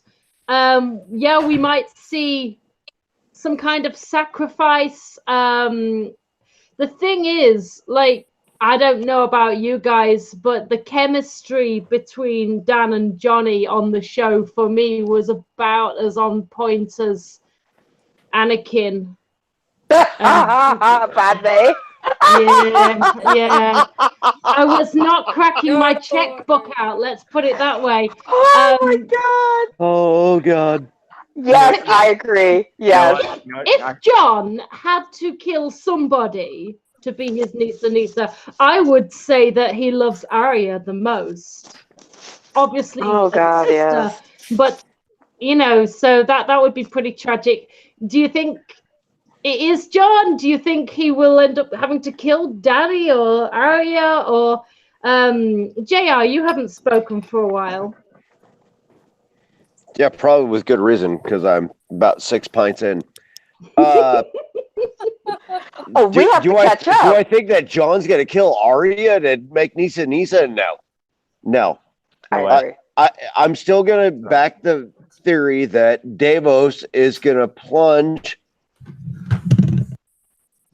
Hearthbane into Melisandre when she comes north again. I'm okay. I'm Because she's going to come north. That's it. No. She's going to come north with the fire. She's going to come north. She's going to come north. She has to. And Davos is going to be like, "Girl, what did I tell you? It's going to be like you were told. You were told never to come back. You were told. That's what's going to come down. Now I'm going to have to take my glove off and beat you with it. No. Before I stab you. What's going on? What did I miss, guys? Did everybody make fun of me? Just saying. No. Me and you, Jay, I'm right with you. Because I've said Davos is going to kill Melisandre. He needs to. She has it coming. Have you ever been punched by a fingerless hand? By the way, guys, Bridge 4 has a really amazing on Azor Ahai and the Night King that you guys need to go check out. It already has enough views, but if you haven't went and checked it out, go check that out. A man needs to kill a red witch. It is known. What's that? It is known. A man needs to kill a red witch. It's not It is known. It's not going to happen. Okay. No. Who wants to take my bet? Who wants to take my bet? Right here. All right. Who's making the bet? Davos is killing her. Davos is killing her. What's the money? All right. No, where are we betting? What are the odds and what's the money? Where are we betting? We're betting T-shirts. Oh damn! Uh-oh, George. I get to pick your T-shirt, and you get to pick my T-shirt. And I have to actually wear a T-shirt outside of the gym. Oh, such a bet. What are you actually betting on, though? I know. I lost that part of it. He doesn't go to the gym. Davos is not going to get killed. I go to the gym all the time. I just don't wear T-shirts. Davos is not going to kill. Davos is not going to kill Melisandre. No, she's going to be burned alive, isn't she? She's going to be burned alive. Well, let's get a poll going. Let's get a poll going. Guys, I actually have a question. Everybody be quiet for a second. And Davos is going to do it. No. He's going to burn that witch. Okay, check this out. Is there multiple characters who are going to experience Azor Ahai like moments? Is there multiple Azor Ahais? There's no Azor Ahai. Davos, Sandor, Arya, JR. Me and you have talked about this a lot. Yes or no? Yes. So it's going to be the three. It's going to be a trinity because they're going to placate back to Catholicism. That's the way it's going to go. Yes, it's going to be three. Okay. I'll jump in. I think there's going to be multiple characters that will have what we could perceive as Azor Ahai moments, but I think when all is said and done, we will be arguing over the identity of Azor Ahai till the end of eternity. Of time, yep. I agree with you. I agree. I just, you know what? I want to see Davros step in and kill everyone. Exterminate. Exterminate. PJ, we've talked about Azor Ahai a lot privately. Do you think there's multiple Azor Ahais? We've talked about this. What are your thoughts on it? Originally, I had this idea for a year that what was going to happen was John was going to have to plunge his sword into Bran's heart to keep Bran from becoming the Night King. Oh, I know. I don't. Okay. George, let PJ finish. George is triggered. George triggered. I'm not triggered. I'm just shaking my head. Be quiet George for a second. PJ, finish, please. Well, that was my idea about a year ago because I had all these ideas that were floating around in my head. How is this going to end? I don't think John's going to have to kill Daenerys. I think there is a very big connection between Bran and the Night King. And originally, I thought maybe they were the same person. I'm not sure about that anymore. But I think there is a connection. Like Harry Potter and Voldemort, because he's, I mean, in the show they showed the touch, right? And like Harry Potter's like the last Horcrux essentially for her. Exactly. That's what I believe now. George, stop making all that noise, or I'm gonna pimp slap you down to 0 points. It's not me. I don't have anything here. I'm in a. Oh, who's making all that noise? I'm gonna pimp slap you down to 0 points. It's probably Helen. Yeah, I think it was Helen too. Wow, JR, minus 2 points for throwing it on Helen like that. That's kind of rude. Hey, all right, look. Minus 2 points for that, dude. You had her like what George, for $300 earlier today? George, go ahead. No, my theory is that John has already killed Dany. And what I mean by that is she's pregnant and she's going to die in childbirth. So John's already killed her. He's already stabbed her to death to her heart. Oh God! Here we go. No, He's plunged his sword into her own and she's gonna die in childbirth. I mean, there you go. Oh my God! That's so good. Because John is ice and fire, and his seed is too strong, essentially. No, she's too weak, and then she's gonna see her, call in the afterlife and be like, "I met another dude. Sorry, man." George, George plus 10 points. George is in the lead right now. Wow. this is why George is my homie, dude. I can't even. Wow. I always drop a bomb like that at least once in these things, man. You have to. Wow, this chat is amazing. By the way, I don't know if there's been a more unprofessional chat ever, but I'm loving this. There's a bit of an argument going on in the chat right now, and this comes up in the chat almost every time we do a stream. And that I think Arya's waif, I know. Yeah, no, not that one. Well, it does, because I help you with that too, George. In case you didn't notice. That's all. This is an easy one that we can. George tells me this every day on Facebook. There's not one day of the year where I do not hear about this. You guys know how triggered I get by, like, every day I wake up. Arya's the waif. You think I want to hear this anymore? I'm so tired of it. Kyle and I agree on something. This is pretty awesome.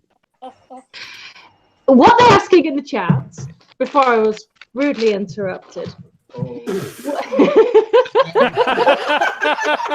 Oh my God! Just go. That never happens, does it? Basically, everybody's asking, is Cersei pregnant? Some people believe that she's lying to try and keep Jaime. Other people are saying that she's not going to, she is pregnant, but she's going to have a child. Personally, I think she is pregnant, but I believe she's going to lose the child before it goes full term. We can sweep across the panel. Yeah, yeah. I think they filmed. I think they filmed it last season, and then they just never put it in the show. Filmed what? The pregnancy that she is, and they were going to go through all of it and actually do the whole miscarriage and everything like that. You mean Cersei? Yeah. Yeah, I agree. Yeah. Yeah, I think they had it all ready to go, and then it was going to work better next season. So they Ice and Fire, Life and Death. Cersei's going to have a miscarriage. Daenerys is going to have a baby, right? Like they're going to have that. It's a Kesselbeck or it's a Moon Boy. I don't even know anymore. Oh my God, this is lit. Gemma, I agree with you, but I think what causes the miscarriage is the fact that she lost Jaime. Jaime's going to make it to the end. Here we go. No. I have a reason, and I can actually tell you the reason, and I showed it to Kyle, and Kyle agrees. Jaime makes it to the end. I actually don't agree that he makes it to the end. I like your reasoning, but I think he dies. But you have to. Do you guys think, in any chance? I know this is really outlandish, but I'm just doing it to spark people up. is, do you think the Night King will get a hold of Cersei's born baby or Dany's born baby and then turn it into a white, do that thing that it does? Oh my god, that's No, No. no. All I right. think the only baby that Cersei has is a wine baby. Ah, Comes out looking like John plus 10 for that comment. John, you are Cersei the gives lead, birth to a bro. bong. Yep. Cersei gives birth to a bong. Yep. I really only came on. Shadow with Stannis's face. I've got my Arbor Gold, by the way. Oh my god, John. As do I, John. As do I. I really only Wait, came on. wait. Yes, No, that's we haven't even done yet. We haven't even cheers. Everyone, cheers. Everybody who's drinking in the chat, we're on this panel. Cheers. George's got a Mountain Dew. Oh, Simon's got coffee over here. Simon, put your that's the Rocket Raccoon mug. Get it in here. Simon's got Kyle his is definitely in Texas because he has a Coors Light. Yeah. Whoa. No, Kyle is definitely in Texas. He is definitely not in Texas because it's not a goddamn shiner. Oh, Lone Star. I love me some Lone Star. But cheers to everyone in chat. Let's do another round of shout outs. We have Rogue Pixie, Moira Lee, by the way. She is one of the winners of the Game of Thrones sign. Her and Karen Richmond have been huge supporters of the channel. They both got signed copies of Game of Thrones. So you guys, I love Moira Lee. We should also have some love for her. We got Bridge 4 in the chat, of course. Rogue Pixie, Clarissa Thompson, Nianor, Tickled Lady, Yusuf earlier, who I was giving a hard time. We have Otilla Angel, who's always amazing. Pink Flash, Sontavia, who's been supporting the channel. She's like one of our first 500 subscribers. Daisy Kowalczykowski, I hope I'm saying that okay. Friends of Aziz and Ashea. Hi, Aziz and Ashea in Atlanta. Secrets of the Citadel, whoever that is. RJ Draken, Misty, Hannibal O'Neill, Oracle of Raylor, who is Rayanne, who's an awesome, positive person. Twasi, I don't know how to pronounce it. I was supposed to be reading the names. David, you're cut off. Sorry, kidding. We have James, who's got his name in Welsh there. Amy Collins Russell, who we're going to be seeing. We're going to see Ramin Javadi in actually. Yeah, we're going. By the way, I bought Simon that last night and I didn't go. Yeah. Oh my God. I'm going. going. I think that's pretty. I am going. Simon's birthday on the 18th. Yeah. And I bought him his birthday present, surprised him with Ramin Javadi tickets. That's a pretty awesome birthday present, right? Yeah. I told you how excited I am to see you go to this concert, Kyle. Yeah, because me and John are actually going to talk about, apparently, the song Truth that was in season 7. It's actually going to be in season 8, and it's going to be actually expanded on. So we're going to talk about what we hear at the concert, and maybe if we can't make a prediction from what we hear in the song. So, wait, do you want JR's theory on what that song actually is and what's going to happen? We talked about it yesterday on the live stream, dude. Hi, burn dies. Everybody's saying I should stop being mean to Gemma. You guys don't even know how she abuses me behind closed doors. PJ. I like how we've slipped directly into just completely unprofessional. That's what we do. Hey, Kyle. And now we've Assuming gone. we were professional. Dave, what's up? No, I love it. What's up? I think it's beautiful. Okay, David, I'm listening. All right, I think it's bloody gorgeous. I was gonna say earlier, I know you guys had talked about this, but I had to step out to let my dog use the restroom. You were asking this just very brief in terms of who's Azor Ahai or will it be multiple. I think the whole point of where they're headed is that they're supposed to be the live embodiments of the 7, like what we were joking about at the very beginning of this game.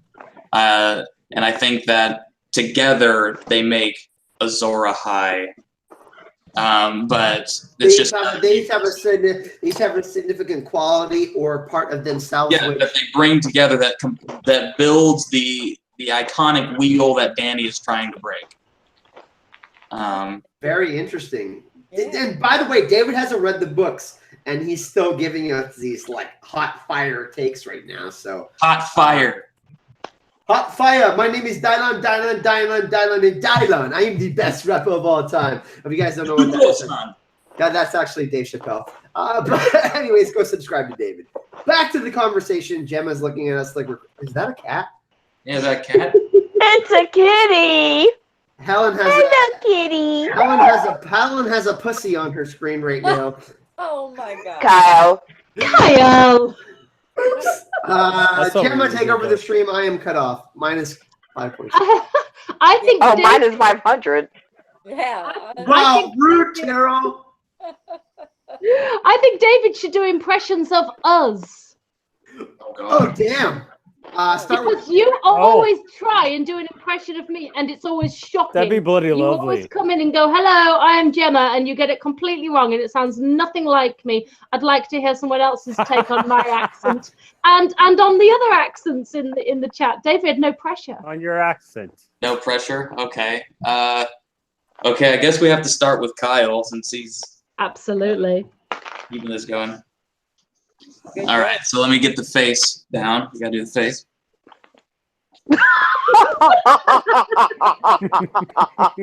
Hey everybody, we're gonna be talking about Azor Hype content. Azor Hype, you see this content right here? Yeah, you're gonna love that shit. Anyways, we have Gemma right here, and this is really unprofessional. I know. You're fucking so rude, bro. You just listen. Look at my Tormund shirt. All right.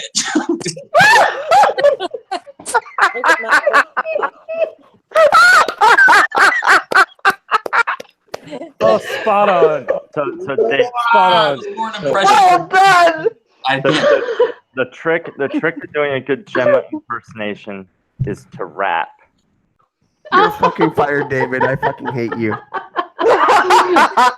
Yep, that was. Someone said nice. Oh, David, Yep, no David, accent. I'll hire you. Kyle fired you. I'll hire you. Yeah, absolutely. All right. And if we're trying to do a Carol, I'll do my Carol impression. Here we go. Right there. What? This is so savage. It's not even funny. Mic drop. Oh, fix yourself, camera. You got full rating to do the whole panel, bro. This is George. Talking about my. Why are you the only one? I mean, you haven't talked about anyone else, but you went in detail about me talking. All right, now what is this? We got to do John.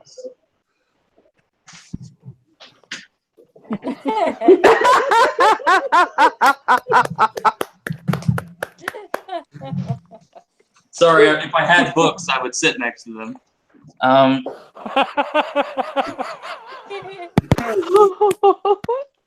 I'll do JR's stream.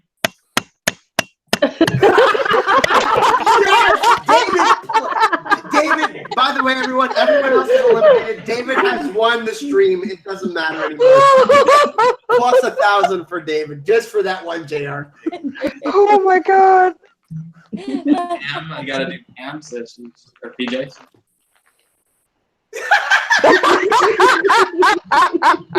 I also think John's Azor High.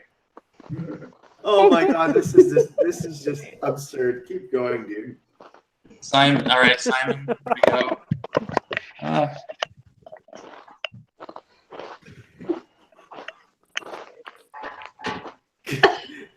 Wait, what? I was just trying to do Simon. Oh I my would do the god. accent, but there's no way it won't come off racist. So,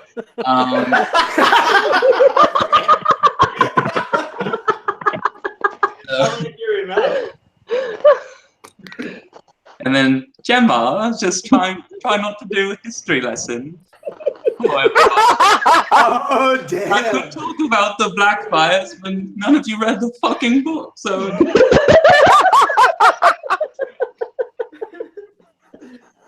Savage. There you go. That's the impression of the panel.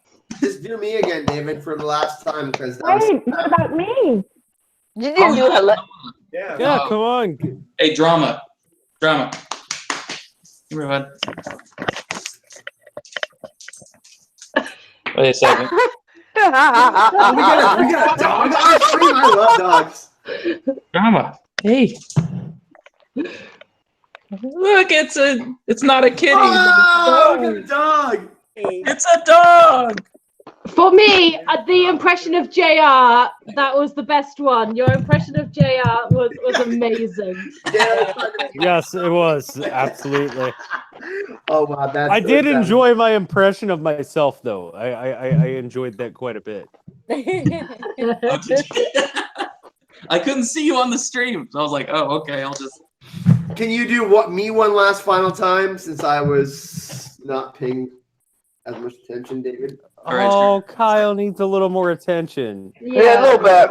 A little bit. Okay, so anyways, let's get everybody's opinion now. Gemma, shut the fuck up. Now, Jay, you go ahead. No, George. No, Gemma. Carol, Gemma. Really impressive. Carol, Gemma, George, go. David, Kyle. you're a fucking legend, bro. Captain Cannon. I don't even know what to say after this. David's now the stream host. I've accused myself. Gemma, go ahead. No, Gemma has something to say. Though, go ahead, Gemma. Do I? Oh, I finally get to talk. What did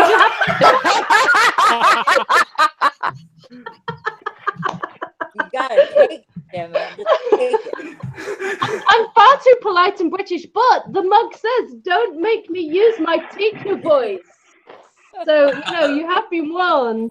Okay, I have the saddest question to ask of all time. Okay, what is it? I'm ready. Why is there no more wine? More wine. Like, I'm gonna have to. More wine. John. Ransom your mother was a whore with a John. Why is the rum gone? Why is the rum gone? Why is the rum gone? Oh, are we talking about Captain Jack Sparrow or Captain Euro? Ansel, your mother was a whore with a fartals. I think he was a eunuch. Snip, snip. I'm gonna have to grab one of my. What a dumb name. Go get the breastplate. I'm gonna have to grab one of my kids' shitty beers. Get the breastplate stretcher. I love gonna Bobby have B to- so much. No, you got to do the Like, if I'm gonna. Lancel Lannister. Gods, what a stupid name. Yeah. What a stupid name! So you're saying the hand isn't funny? You don't like to laugh at his jokes? Wow, Chrissy of Old king. Town burned me in the chat saying leave Yeah, your no, to David. I'm with Chrissy of Old Stones 100%. You know what? Kyle, What did she say? you're What did she fired. say? I'm What did like, she say? We love Chrissy. What did she say? She said leave What the did she impressions say? to David, Kyle. Oh, stick burn. Stick burn. We love Okay, I'm gonna go grab one of my kids' shitty beers. He's got some like Milwaukee's Best or some shit like that. Like, Oh, no. I'm gonna go I gotta with- keep up with Bridget. you guys. Bridget, did Kyle not thank you for your donation? How rude. The chat is going so fast right now, but thank you for, was it £2 or was it $2? Thank you either way for your donation. Always appreciated, never expected. Where's Kyle gone? He's like supposed to be hosting this. He got burned so bad he needed some ice. Helen, take over. That was really cringy, but I did it anyway. Simon, you haven't said anything for about 2 hours. Go ahead. That's true. Hey guys, what's up? I'm your new host. Simon. A little Simon, busy ¿qué at the pasó, moment, Simon, ¿qué So, pasó, but hermano? what are you guys gonna talk about? Oh, ¿Qué pasó, hermano? oh, he's back. He's back. Simon, ¿qué pasó, hermano? Dude, this is it's tripping me the fuck out seeing you. Hermano, Your spot have this beer. ¿por qué tú tienes él en tu casa? ¿Qué pasó? I Yeah, don't why is know. he in your house? I don't know. He just happened to be here for some reason. He just texted me. He's like, "Hey, I'm in the airport." Ay, carajo. He's like, hey, Simon, I'm on my way to your house. I'm already at your front door. Let me the fuck in. Really much. Really much. Kyle, you're in his spot. What? Unmute yourself. Cal can talk. Say something, Cal. What was the name? Fuck you guys. Wella. Oh my goodness. Wella. You kissed the chat with that mouth? The King's Seal Unbroken. What's happening? That's a good name for a YouTube channel if nobody's done that yet. Actually, it is. Now you mention it. PJ, are you okay? Are you being attacked? I wanted my pussy on camera. Oh, okay. Look at the pretty kitty. I love black cats. I've Oh, got nice. 3 altogether. This is the second born, or the second sister-in-law, whatever. Not from the same litter. But she's my baby. With cats, it gets kind of confusing. They're kind of like Targaryens. Cats are like Targaryens? That's kind of weird. So you've got Blackfire cats. You've got Valerian cats. You've got Targaryen cats. I'm gonna trigger Kyle right here. It's Oh like no, Danny do not talk about a Blackfire. Sheridan. I'll kick you off the podcast. No. I'm just talking about Danny Blackfire. That's even worse than a Sheridan, I think. Come on, Kyle. Ned plus Ashara equals John. Now done. Carol, I hate you. I hope you No. Ned plus Ashara equals Danny. Ned plus Ashara equals twins? I see House Sanchez in the chat. Hey, Basically, quick question. people- I see House Sanchez isn't having fun in the chat. Yeah, House Sanchez. Sorry, if you don't know how to have fun, you can leave later. Hey, Kyle, did it surprise you that when Bran was like, he's never been a bastard, he's just, I don't know why I'm doing John Lennon, but You mean the brand from last season where he's like, yeah, well, he Like looks an at Sam adult? and he does this. Kind of Does the weird. Professor Xavier turn like this in his Oh, wheel. yeah. And he and then Sam goes, I know you can see the future, but here's some wisdom you didn't know. Like, and it's like, why did Bran not be able to know that shit that before Sam said it? Like, why would Sam be imparting wisdom to the guy who can see everything? Oh, I can answer that one. Go for I it. can answer that one. Let's hear it. Bran pretty much is still processing all of this, and unless Bran specifically knows what he's going after, you have to point him in that direction. So if He's like Google. His feed's Yeah. too much. Well, I guess you're right. Yeah. He did go, is that something you can see? And then he ended up seeing it. Yeah, you have to point him in the direction of where you want him to go because he's still managing all of that Three Ravens stuff. He does not have control over all of it yet. I let someone, what was it, Daisy Kowalski? They said it's like Google. All you have to do is type. His feed is too much. So any instance, he can't pick it up. Yeah. necessarily. Just Because too he's much. got It's like so all much he's going doing on. is staring at fire all day. I mean, like, It's kind of like the Matrix, you know, like you know, Oh, when there's damn. kind of all the stuff coming down. There's so much information there. You have to pick out what you want, and it's just Yeah. kind of overwhelming on him right now. He's still Yeah. not used to it. but that was like Bran's equivalent of like looking to him and going, "I know kung fu." But You know? that's exactly what it was. Yeah. All right. Okay, so here's the inconsistency that I want to kind of pick on because Mira made the comment that you died in that cave. He didn't.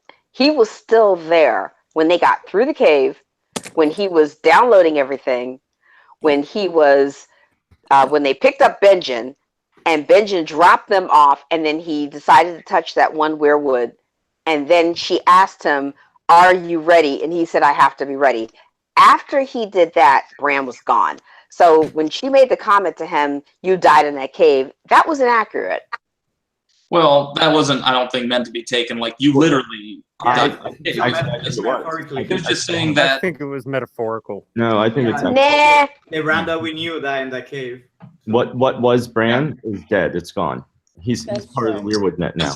From that moment on, he just had stuff flashing before his eyes, and he was basically numb to the touch as far as any kind of human interaction or caring about her. Nah, but he was still talking to her before he touched that tree the last time. No, but I think it was Was metaphorical. she, I thought she was talking to his like passed out body, going, "I'm sorry, I couldn't get you," and then like Uncle Nope. Ben swinging in a mace or whatever just was like, "Hey, A fire Okay, that was mace. okay, but that was a cool. That was a cool weapon. I want that one. The that's the the fire most thing. practical weapon. Like you can I hit love yourself that weapon. for not paying attention. Like, you know, I walk down the street with one of those all the time. I'm just like, bring it, bring it. And you know what? No one messes with me ever. Can I ask a serious question? Go for it. Does anybody think that the mace involved moon meteors? Is what? Oh my god. Are you trying to What? trick me even more? Say it again, John. What mace? Does anyone think that the mace involved moon meteors? No. No. I love David. Come on, somebody got that. saying. I love David. I love David. It was still funny. No. By the way, Not so much. Maria in the chat says, I "Can remember. David imitate Littlefinger at a job interview?" Oh. I'm gonna make that happen right now. David, go ahead. where do you see yourself in 5 years? As Lord of the Riverlands. Lord, never- Or like, how do you like, or how are your organization skills? Chaos is a ladder. It's like, do you work well with others? Never really trusted eunuchs. Who knows what? Okay, that was Captain Jack Black. Jack Baelish. Captain Jack. Captain Jack. Oh, trusted I you. have a David question. I'm here. By the way, David's taking over the stream. He's I didn't mean for this. Everybody's doing it. Can you little finger burn everybody on this panel? Little finger burn. Little finger bang. You little finger bang people. No, don't. Little finger bang. Ah, Oh, come on, it'd be beautiful. ah. My channel I can, this live stream. I can certainly try. Hey, I'm trying you're to the think, one who like, said it was in the what most regard? unprofessional, What Kyle. do I insult people about? That's what I'm trying to think. Everybody, tell me what you want me to insult you about, and then I'll try to little finger comment. I'm gonna recuse myself from this because you already savaged me. What Okay, are you? that- I love you, Why Kyle. don't you ask Kyle, the you come chat back. what they want? Kyle, us come to back insult here with them you about? here. Then basically you need the little finger Kyle. There you go. He's so good. Yeah. Is that a good joke? Why don't you ask the chat what they want you to burn everybody about? Oh man, someone asked if I could do Varys. I really wish I could do Varys. That's a really hard one to do. Talk about a You need maiden. to steeple your fingers first. You need to Yeah, I'll steeple your try. fingers. Where's Kyle going? Kyle's wreaking havoc in that room. That's where my brain. He left. That's my Nice ass, Kyle. Kyle, come back. I want him to have his headphones on before I do anything. There you go. Kyle, do not recuse yourself. I will be gentle with you as I was with Sansa. Wow. No, Ramsay Bolton him. Oh, Randy. Ooh, Can you do an AU Ooh, Pacquiao wow. voice a little bit? AU you went there, Carol. Pacquiao. I did. We have another donation. J Lord, book only. Traditions are important. Yeah, Well, we're not doing no, AU just, chat, actually, on this fucking live. Anybody who You says can burn anything you. Ed Nashera is getting banned from the live stream from now on. If what? Ned Oh, he Nashera. says anyone who says Ashara is getting banned from the live stream. If you say Ashara, you get banned from the live stream?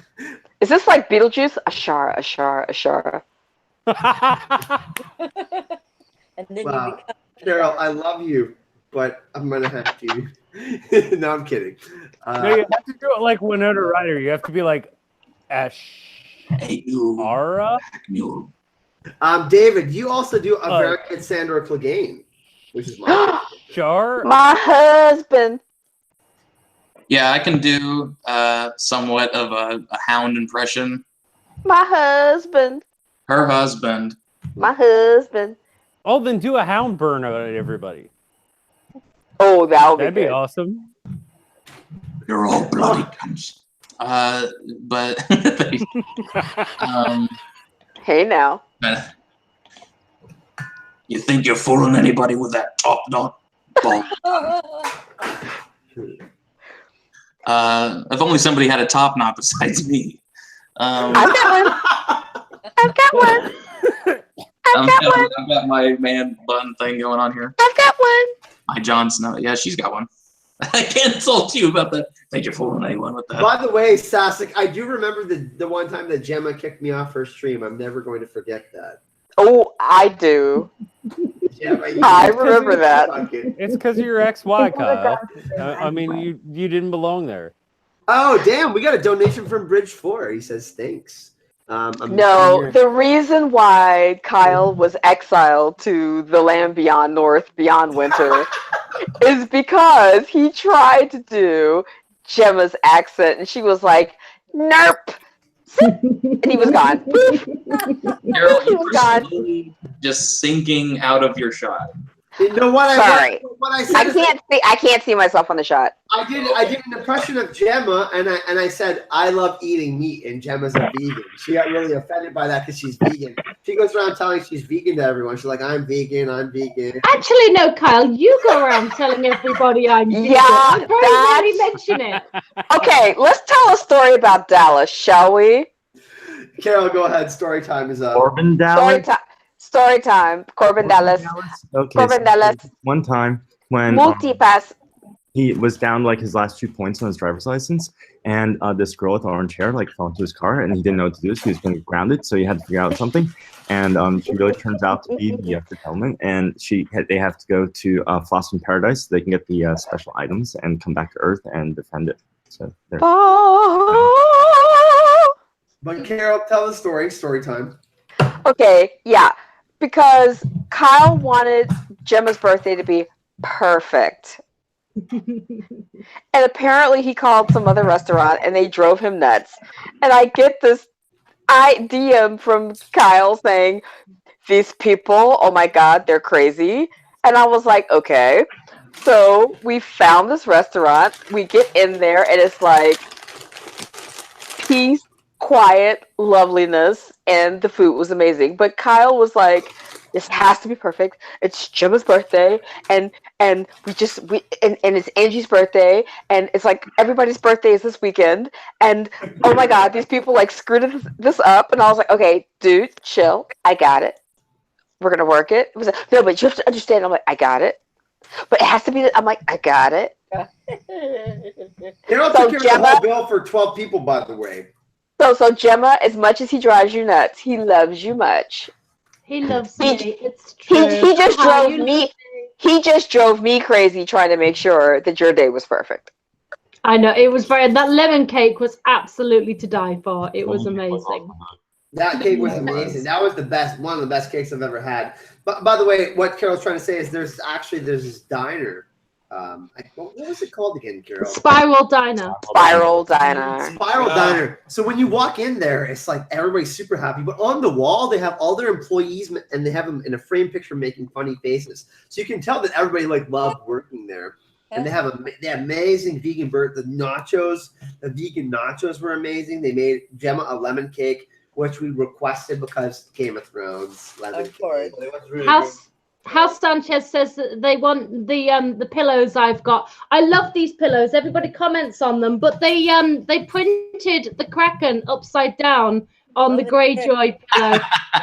Oh no! Yeah, unlucky. That's good. Maybe they're like anti-Greyjoy. I think only a super fan which is really a very notice, offensive thing. Yeah, it's.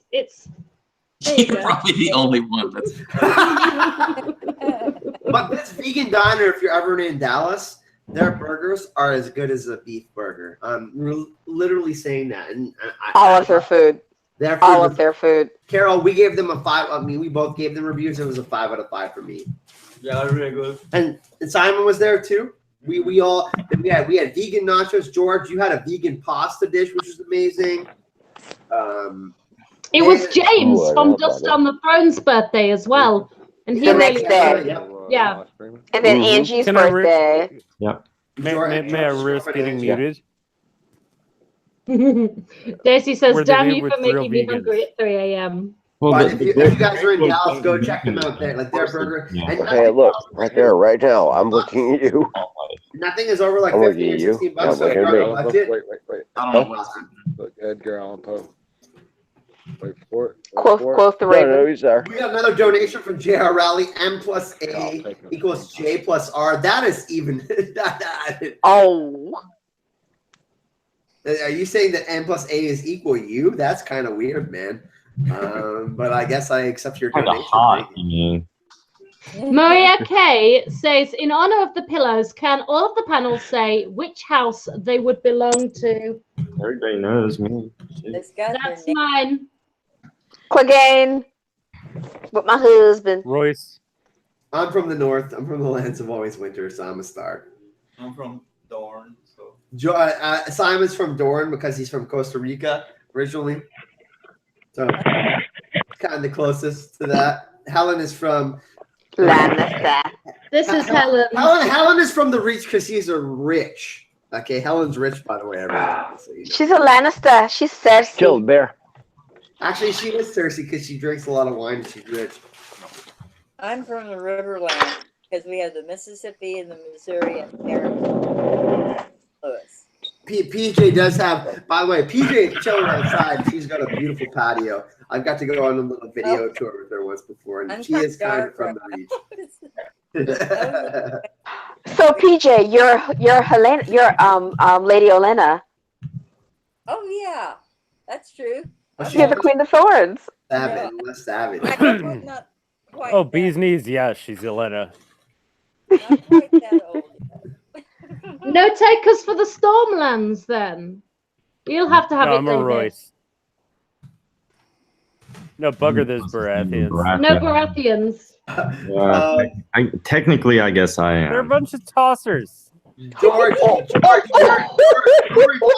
California, by the way, but you're from Pittsburgh and you lived in North Carolina, so I don't know kind of how to categorize you here, my man. I live in San Jose now, dude.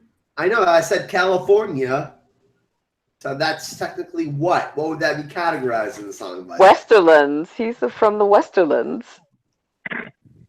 I'm a bloody child from the forest. Wait, you're a child of the forest, but you don't want to talk about your kin. I think George is a reign of Castamere. Oh. He's the mystery survivor. George is Braun. You mean I'm Braun? Yeah. I'm Bron's next wife, next ex-wife. Oh. You're lawless? Not the next one, after. The one with the gotcha. castle.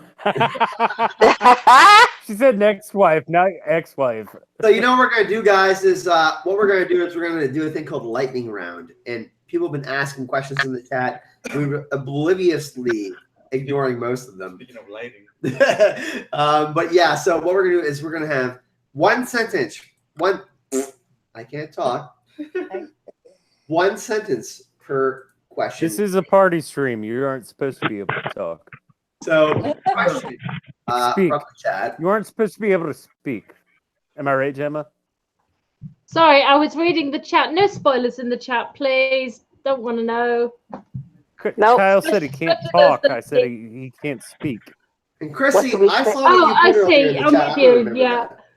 Yeah. Well, also, nobody asked, but I'm from the north. Oh. Okay. Oh. Are you an Umber? Are you a Karstark? Are you a Mormont? Not a Karstark, a No, Mormon, Mormont. but From Bear, you're from Bear Island. I'm either from the north or from the Stormlands. David, but you live in Cali, though. No, but I'm from Oklahoma. That's the fucking Stormlands, dude. No, my son's That's future wife true. is a Mormont. I agree. Somebody needs to keep that bastard in line. I'm from the Red Fort. Oh yeah, Hannibal is a Bolton. By the way, chat, do you realize we have 10 people on a panel right now? We're somehow keeping this together without it exploding. I don't know. Avengers Infinity War. Oh yeah. Woohoo! So who would I be? Okay, see. Tell you However, that. I have a bone to pick with JR and Gemma about that flip flop. In my defense, I I have was a bone. extremely drunk. Gemma, by the way, last night demanded to come on the stream, and she's like, she sent me. I'm not kidding you. 25 separate messages without me replying. And Gemma was like, I'm drunk. I've drank a lot of red wine. And that's all it said. She kept on repeating that. And I'm like, Gemma, I'm not going to invite you on. No, I said, I'm drunk on alcohol. And then I repeated that a few times. I think I called you homeboy. 25 messages I counted without me replying. So now you know what I have to endure with Gemma? Just saying. So why were you ignoring Gemma, yo? I know, rude, right? Yeah, what? Gemma harasses me every day. Oh my god, you guys don't even understand what I go through. Simon's from Doran. It was JR's fault. It was peer pressure. It was JR's fault. I'm blaming him. Gemma at Con of Thrones, by the way, was out at 10 p.m. the first night, but the rest of the nights, Gemma's a party animal. Don't let her don't let her age. She's like 700 years old, but don't let her age fool you. I think the latest. Women always blame military men for their bad decisions. And by the way, Helen is a bad influence on all of us. She'll message me. She'll message me and be like, Kyle, what are you doing? I'm drinking in Ibiza in Spain, and be like showing pictures of her and her girlfriends dancing or some bullshit. I'm like, I can't afford Ibiza. Okay, but Kyle, talk to me about that stream where Helena had to savage you, because I was reading that and it was like, oh man, what did you do to invoke the pain? I had ignored Helen for like 2 days or something. I don't know. I can't remember. Because the next thing I saw was like Kyle Moore and Kyle popping tags. No, you were popping tags. No. He was Kyle Moore popping tags. Kyle was gonna pop some tags. He had $20 in his pocket. Kyle's gonna pop some tags. He had $3 in his pocket. Okay, I'm done. $3. Yeah, he had 3. He didn't have 20. He had 3. So okay, when we make posts on Facebook, Helen usually does like the make it rain thing, and there's like a guy making it rain with like real like $100 bills or something. And then I usually reply to her post with like one guy making like a $1 bill, making it rain, just the one bill. So, by the way, Helen is rich, if anyone doesn't know. Oh my god. I live right by Kentucky, and we have these raunchy dancer clubs. And the way you make it rain there is you throw a roll of quarters against the ceiling. No, that's hail. That's not rain. That's called making it hail, and you don't use quarters, you use silver dollars. That's George, the way can I ask you a question, George? Yeah. Gemma, the fact that they're making this kind of distinction scares me. I'm just wondering how George is such an expert on. If you really want to make it rain, the trick is you get one of the carbonation tanks from behind the bar. And he's going into detail. Yeah, he clearly knows a lot about it. A little bit. Throws them everywhere in this cloud of smoke. That's the bomb. I wouldn't know. I would. So George, me and you just got back from Worldcon and DragonCon, both amazing experiences. We got to interview Lou Ferrigno. Yep. Which was amazing. But I saw the interview. I thought it was great. He's huge. He got back from a workout and he was super like his veins were sticking. He looks like he could twist my fracking head off. Yeah, he's like 6'5", 6'6", 6'7", something like that, and he's is he? Oh, he's massive. And he's like 70 years old. He looked amazing. But George, over the weekend of DragonCon and Worldcon, what was like one thing that you took away that was like, wow, I'm blown away? As far as that kind of thing goes, we got to party with George R. R. Martin. That was a Worldcon, yeah, that was pretty That cool. would be my favorite thing of everything. Would be the party with George R. R. Martin. I just think that is such an awesome thing that you got to do, Kyle. I'm so fucking jealous. Yeah, that's pretty awesome. But George, outside of smoking pipe weed with J.R.R. Tolkien, that's pretty up there. George, but like wait, were you in the Shire? Pipeweed? You were in the Shire? You Saruman? I don't know, man. There was just so much stuff that we did. It like all kind of different stream. We actually, me and George do got to do a recording on DragonCon and kind of do story time for you guys. We do know we need to do that. And Dan Carroll, who's media relations director for all of DragonCon, is going to come on and chat with us. We got to do that next week.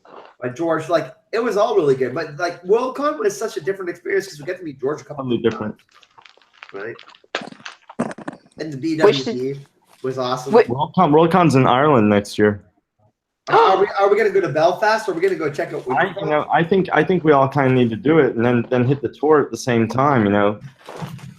So the tour that George is talking about is the King's Road. The second episode, all those trees got destroyed by a storm, and they made 12 different doors built by they took all those trees and built 12 different doors in 12 different pubs, and they made a tour for Throners. I've seen them all. Gemma's like, yeah, I've seen. The high point for me was when I got George R. R. Martin to sign his letters page from Fantastic Four number 17. And he wrote that when he was like 16. He wrote that when he was like 15 or something, and it's the most ridiculous letter. He's like, "Oh my God, you guys are the best comic artists and writers ever," and all this stuff. And he looked at me when I put it in front of him. He's like, "Seriously, where did you find this? How did you even know about it?" And I was like, "You guys were talking about it at the thing the other night. Of course I had Redwood City, right? Yeah. So old Jeezy, actually the best Jeezy, knows things. So everybody in chat, let's show some hype, George. Where do we go from here, though? It's 8:12. We've been live for 2 hours. People are still here listening to us. Wow. Yeah, Mama Olga, she just said she dozed off, so we're apparently super boring because she was here like an hour ago. Mama Ogre, by the way, is she a mod? I haven't made Mama Ogre a mod yet. I was going to say. You made me a mod. Mama Ogre deserves it far more than I do. Kyle, I was going to say, if you wanted to end it for some reason, you could have everybody end on one thing that they really want to see happen in season 8. Something that you know is a spoiler, just something you would like to see happen in the upcoming season. One thing. Yeah, I think that's actually a great subject to talk about before we head here. We got 10 people on the one thing we don't want to see? No, George, one thing we want to see. David, let's start with you since you actually came up with the question here, my man. Okay. Everybody's gonna say Clegane Bowl, so I'm not gonna say that. But that was my subtle way of getting that in there without taking that as my choice. But let me think here. I want to see a really great redemption, like finish for Jamie's character, Jamie and the Hound. I think I mentioned this to you before, Kyle, where I just think that those two characters for me are just amazing anti-heroes. I think they're some of the best anti-heroes in television that I'm aware of anyways. And I just want to see how both of their stories resolve. So I guess that cheated a bit. I said 2, possibly 3 there, but that's what I want. I want to see a really nice finish for both of those anti-heroes. So Jamie Lannister is something that you really want to see resolved in the right way. Yeah, I want to see him get a chance to prove how good of a man he has at least become. You know? At least with the Hound, we already see that. So if I had to pick the 2, I'd like to see Jamie get a chance to, write his names in a positive light in the history books. Gemma, and then it's going to be Simon after that. But Gemma. I would like to see the dead kings of winter rise from their cold, dark graves to join Jon and be his undead army to fight against the White Walkers' undead army. That's what I thought you were going to say ice spiders, but you surprised me, so that's cool. Simon, what do you want to see, my man? Dragon battles. Oh, so the Dance of Dragons 2.0? Yeah. Where, though? Winterfell, King's Landing? Both. Okay. So you want to see Viserion versus Drogon, the Night King. What specifically do you want to see about that, though? How they're going to pull it off? Because that's going to be CGI heavy. It's going to be CGI heavy, and if the fight is good, everybody's going to be super hype after that episode. And maybe we get 2 ice dragons after that battle. What? 2 ice dragons? Wow. Two ice to dragons. make it even better in King's So Landing. Drogon versus two ice dragons? In King's Landing. Wow. Yeah. I don't think I've ever heard that, by the way. Simon dropping some hot fire. Thank you, my man. By the way, Simon, in the description of this video, Blaze Manga. Links are always in the description for Blaze Manga. PJ, Yes. season 8, what do you want to see, milady? Jim has sold it already. That's what I want to see. I want to see a Tolkien-esque ending with like how Aragon pulled the Dead Kings. Yes, thank you.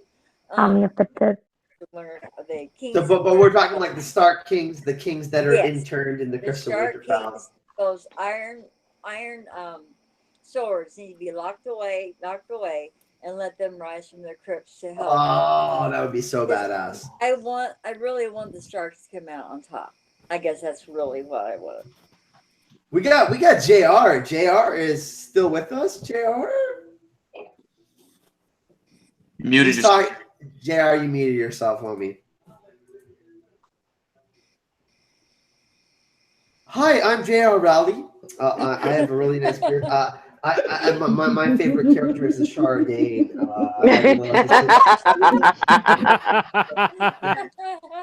But I really actually think Samuel. I know that JR wants to see something with Samuel Tarly. We actually talked about it yesterday. Howland Reed. He specifically mentioned Howland Reed and Samuel Tarly. He wants to see Howland Reed try to pop in there with Bran and Samuel Tarly and them. He's jammering right now. He's probably yelling at me. But I know that JR was going to say Samuel Tarly.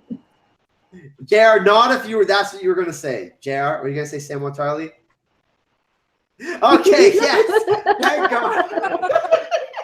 I love you, JR. JR doesn't know how to unmute himself. John St.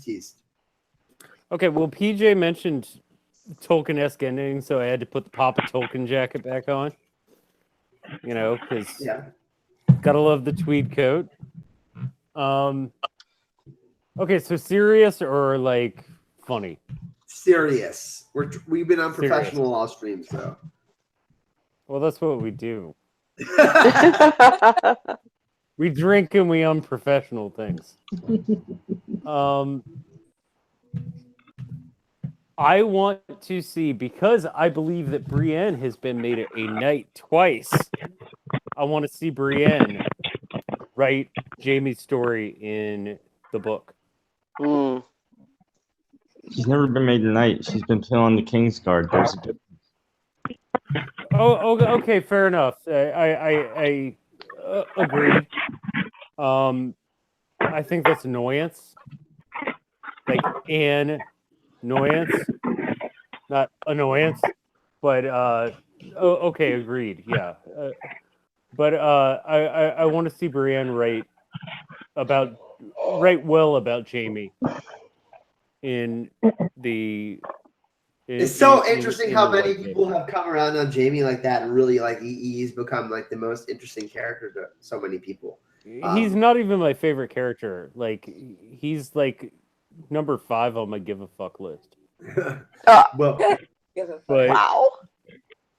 I mean, what I really want to see, I said this 20 years ago. I want to see everybody dead and Arya with dragons. Well, that's certainly. I'd be happy with that. Everybody dead and Arya alive, and she just does this. George, I'm gonna need you. You're next. Troll. You're trolling the way. What is Helena thing? So I like Rhaenyra Targaryen, and that whole story is like my favorite thing ever. Rhaenyra Targaryen, by the way, everyone. Everybody's muted now. Oh no, I am back. It's like my favorite story. So I came for the twinses and stayed for the dragons. So obviously I want to see some real good dragon action. Burn them all. Burn them all. She wants to see what happens with Daenerys and the Targaryens and all that, and the dragons. I'm gonna agree with Rhaenyra Targaryen. I mean, we know what happens with her. Can you kind of tell everyone what happens, Helen, with Rhaenyra? Sorry. Yeah, Just tell everyone what happens with Rainier. For not everyone is a book reader here. Oh yeah, she was like a forefather. She was a Targaryen, and she married a few dudes, also her uncle. And in the end, she sat on the Iron Throne for a little while, and she died. And that was the, what was it called, Dance of the Dragons, I think. You know, when the real dragon fighting. It's like a prequel to Game of Thrones. It's really, really And good. she gets Should read eaten it. by what? By a dragon. Exactly. I believe it was Sunfire, if I'm not mistaken. Yeah. So she gets eaten by a Yes, dragon. it was was. Sunfire. It was Sunfire that ate Rhaenyra Targaryen. So It is known.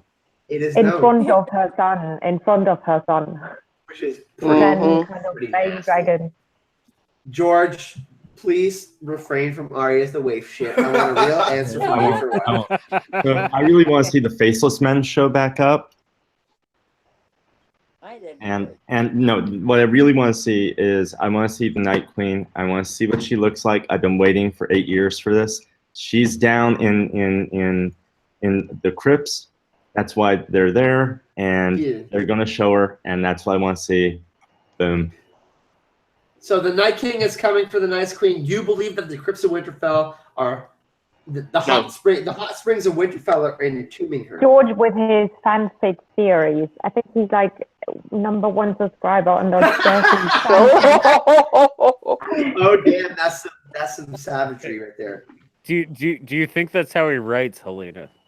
What? Yeah. Who, me? Like, do you think that's how he writes the last two? You all realize that like there's so few people named George that every time you guys say George writes this, George does that. I'm like, what? No, I didn't. And so that's George, and then we have Carol Brown, the Misa of our family here. My one that I did say that I want to see, which is the throwaway, is I'm sorry, I want Davos to beat the crap out of Melisandre because she's got it coming. But the main one that I want to see is Sandor completing his arc, where he becomes, because Beric is going to die. He's going to pass that on to Sandor. And I'm not so much onto the whole Clegane Bowl thing, but it's just, in the end, I think he's going to survive, but it's just going to be at a major price. So Sandor Clegane. Sandor. Sandor Clegane. You want to see more of him in season 8. What about you, Kyle? What do you want to see? Geez, I think the one thing I want to see, and I've talked about this before, is I want to see the backstory of the Night King. We only need 10 to 15 minutes, but I want to see who he was as a person. Did he have a family? Did people love him? I want to hear this person speak, and because I think that what we saw with the Children of the Forest, the person that was made into the Night King, was the Night King made to control other White Walkers? Were there other White Walkers before the Night King? I want to know that. I want to know what's happening with all that. And I think that the Night King is someone that we need to know more about, because I think that he was a Stark, ultimately. Yeah. So I think that is something that we need to know more about. I know that we're getting the prequels, and that's something that we might not get in season 8, but that is the #1 thing that I think we need to know beyond anything. Who that person was that had the dragon glass in the chest. I agree with you, Kyle, because I don't think Dragonglass can kill him, since he already has a shard in his heart, and whatever's gonna in his heart. He has a shard in his heart. No, a shard. I thought you said a shard in his heart. George! He has a Shara in his heart. I thought you said I a think he does shower have a in his shower in house. his No, a shard in his heart.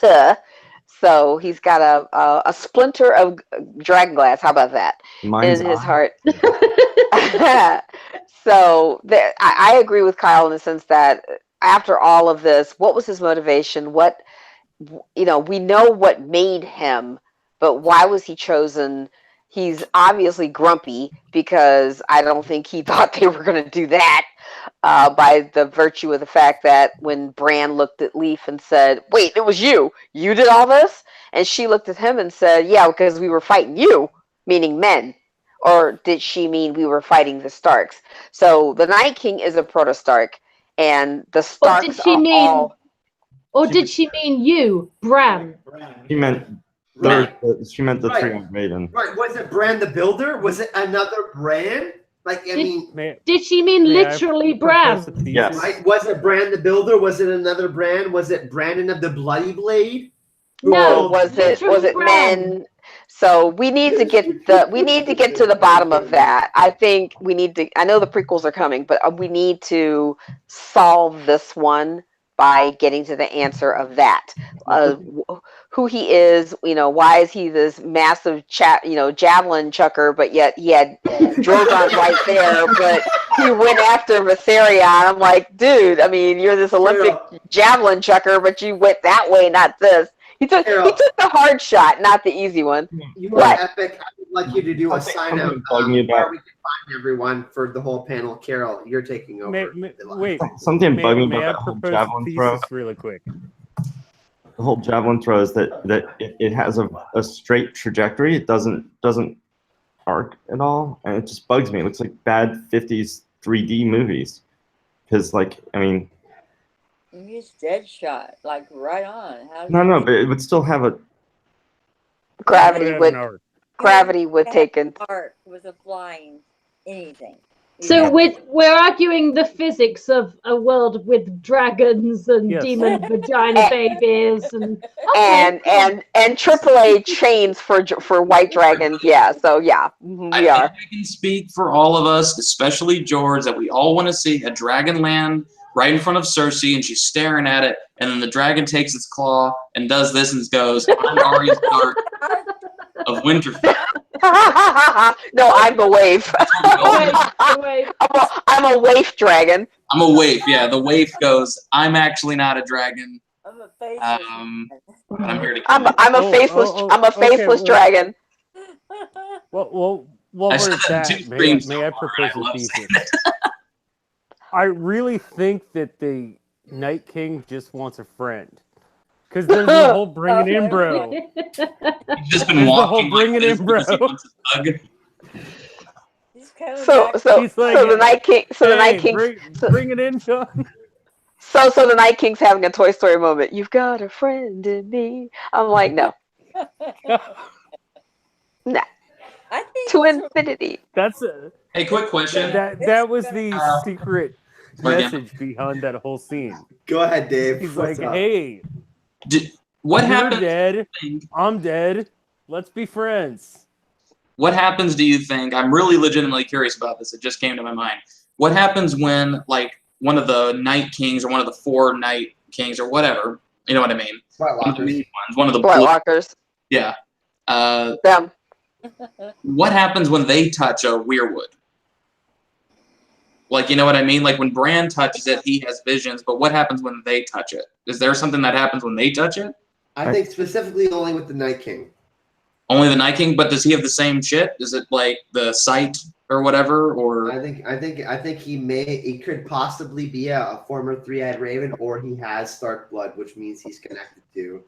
I think he's a proto Stark because there was a reason why the children decided to immolate him at the tree. He's a proto Stark. I think he is an early man. He is an Andal, or he is a before the Andals came. First man. He was the first man, and the Starks are of the oldest blood in Westeros. He's on our Bran the planet. Builder. The thing about George R. R. Martin is that he is just he gives us unreliable narrators throughout the entire thing, and that's what we're dealing with the whole time. Yeah. So like the whole sequence where we see the Night King being created. Yeah, he gave us that just so we'd be pissed off about it and talk about it. But because there is a story there, and we're going to find out that there's a whole lot more that happened with it, and that either the guy volunteered or he cut a deal with the children, and the children screwed him over. It's going to be something like that. Yeah. Indeed. May I put my tinfoil on? Uh-oh. Go ahead. So, my question is, with the Night King, did Was it?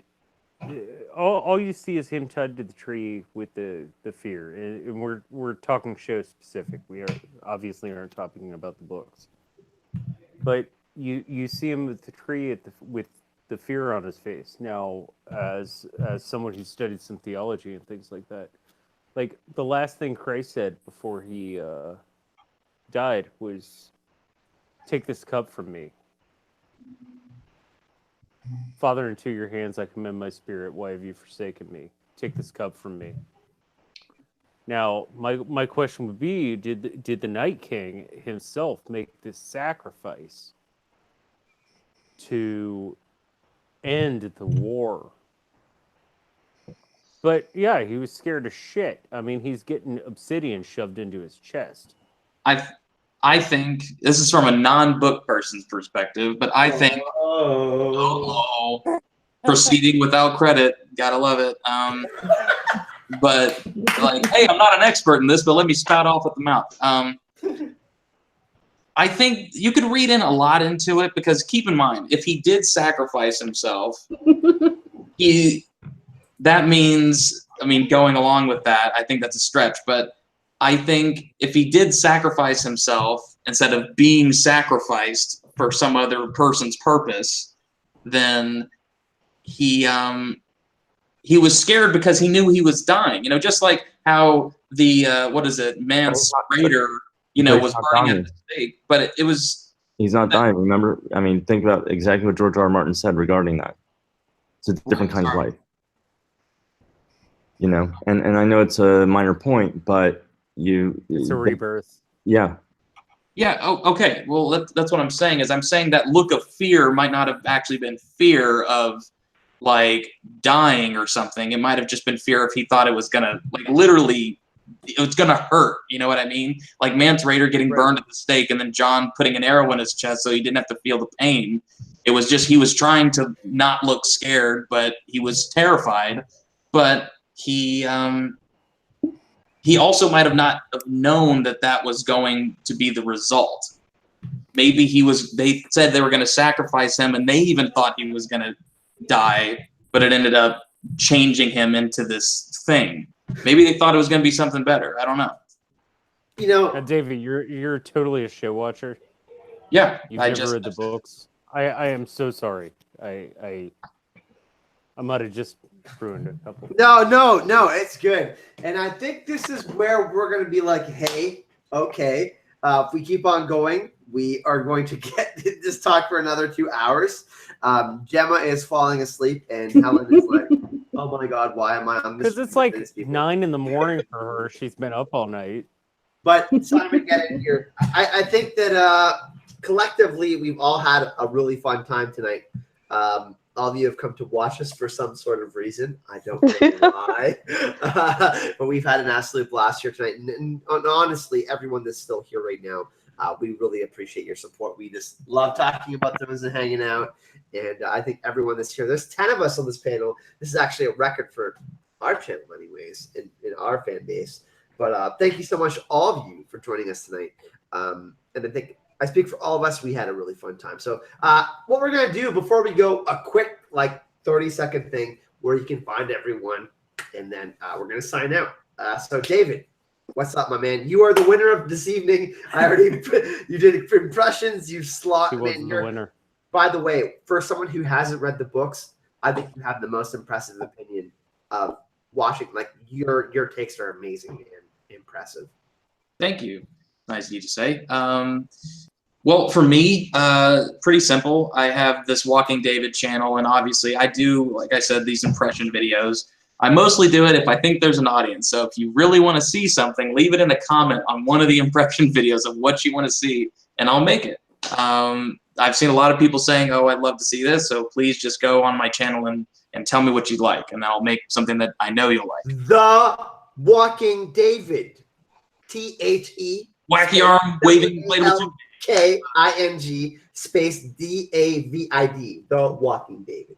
Correct. And I think was it like Chrissy of Old Stone just putting the links in the chat as well. So also, if you guys have Instagram, if you're into that, if you want to see some of my acting or filmmaking endeavors, you can follow me at Mr. David Grayson. It's all lowercase and it's just Mr. David Greyson, and you can follow my stuff there. David is an amazing filmmaker. He does amazing short films. I'm gonna share. I've shared some of them on my Facebook. But if you don't know any of David's contact information, I will have that for everyone. Reach out to me, and then I will send you out to David, just in case you're forgetting anything you're saying right now. Thanks so much for joining us, David. Thank you, Gemma. Hi, yeah, I'm Gemma. You guys. Anyways, we'll go to Simon next. Simon. No, sorry, Gemma. Wow. I assume you've put links in the description. If you haven't, I wouldn't judge because I never do. You know where to find me. I'm Secrets of the Citadel. Thank you for having me on, Kyle. And thank you everyone in the panel for being awesome and everyone in the chat for being awesome. I'm really tired. I'm just gonna And by the way, everyone, we're doing Get some episode sleep, number Gemma. 5 of Ragnarok in Westeros this Friday. So It's you like better 11 in the morning for you. better You've be been up all around for night. that. Me and Gemma are doing Ragnarok in Westeros this Friday. We've been really excited to talk about it. Thanks, Gemma. We love you, Thanks, of course. thanks, Jim. Simon. Well, you can find me on. Okay, you can find me on YouTube on the Blaze Manga channel, but on Facebook you can find me on the Iridescent Facebook page, and we have an Etsy store if you want to get some more for prints, and you can find me on Instagram and Twitter. Yeah, all the art on the Azor Hype channel is done by Blaze Manga, every single piece. So if you like that, of course, some of you have stuff done by Blaze Manga already, whether it's a pillow or a T-shirt or whatever. But come on, you guys are doing Avenger stuff. Blaze, I need to hit you up about a special piece that I would like for you to do. John, we've already discussed that. We will make sure we get your tie done, my man. All right. See, Simon's already ready for that. We have PJ. PJ, please tell us a little bit about you, milady. Well, I am a potential new YouTuber if I can never decide what content I want to put out there. But I've got my name in a channel and it's called PJ. It's supposed to be PJ of Ice and Fire, but I had a typo and it now says PJ if Ice and Fire. So, but I do have a channel I'm trying to create. So even if you don't know my content, eventually it'll be out there on 2019. And I love it if you subscribe just to keep in touch, if nothing else. I am a great fan of Kyle and a Patreon, and also a Patreon of Gemma, Secrets of the Citadel. And I picked my two favorite people because they are the best. Hype and love. Aww.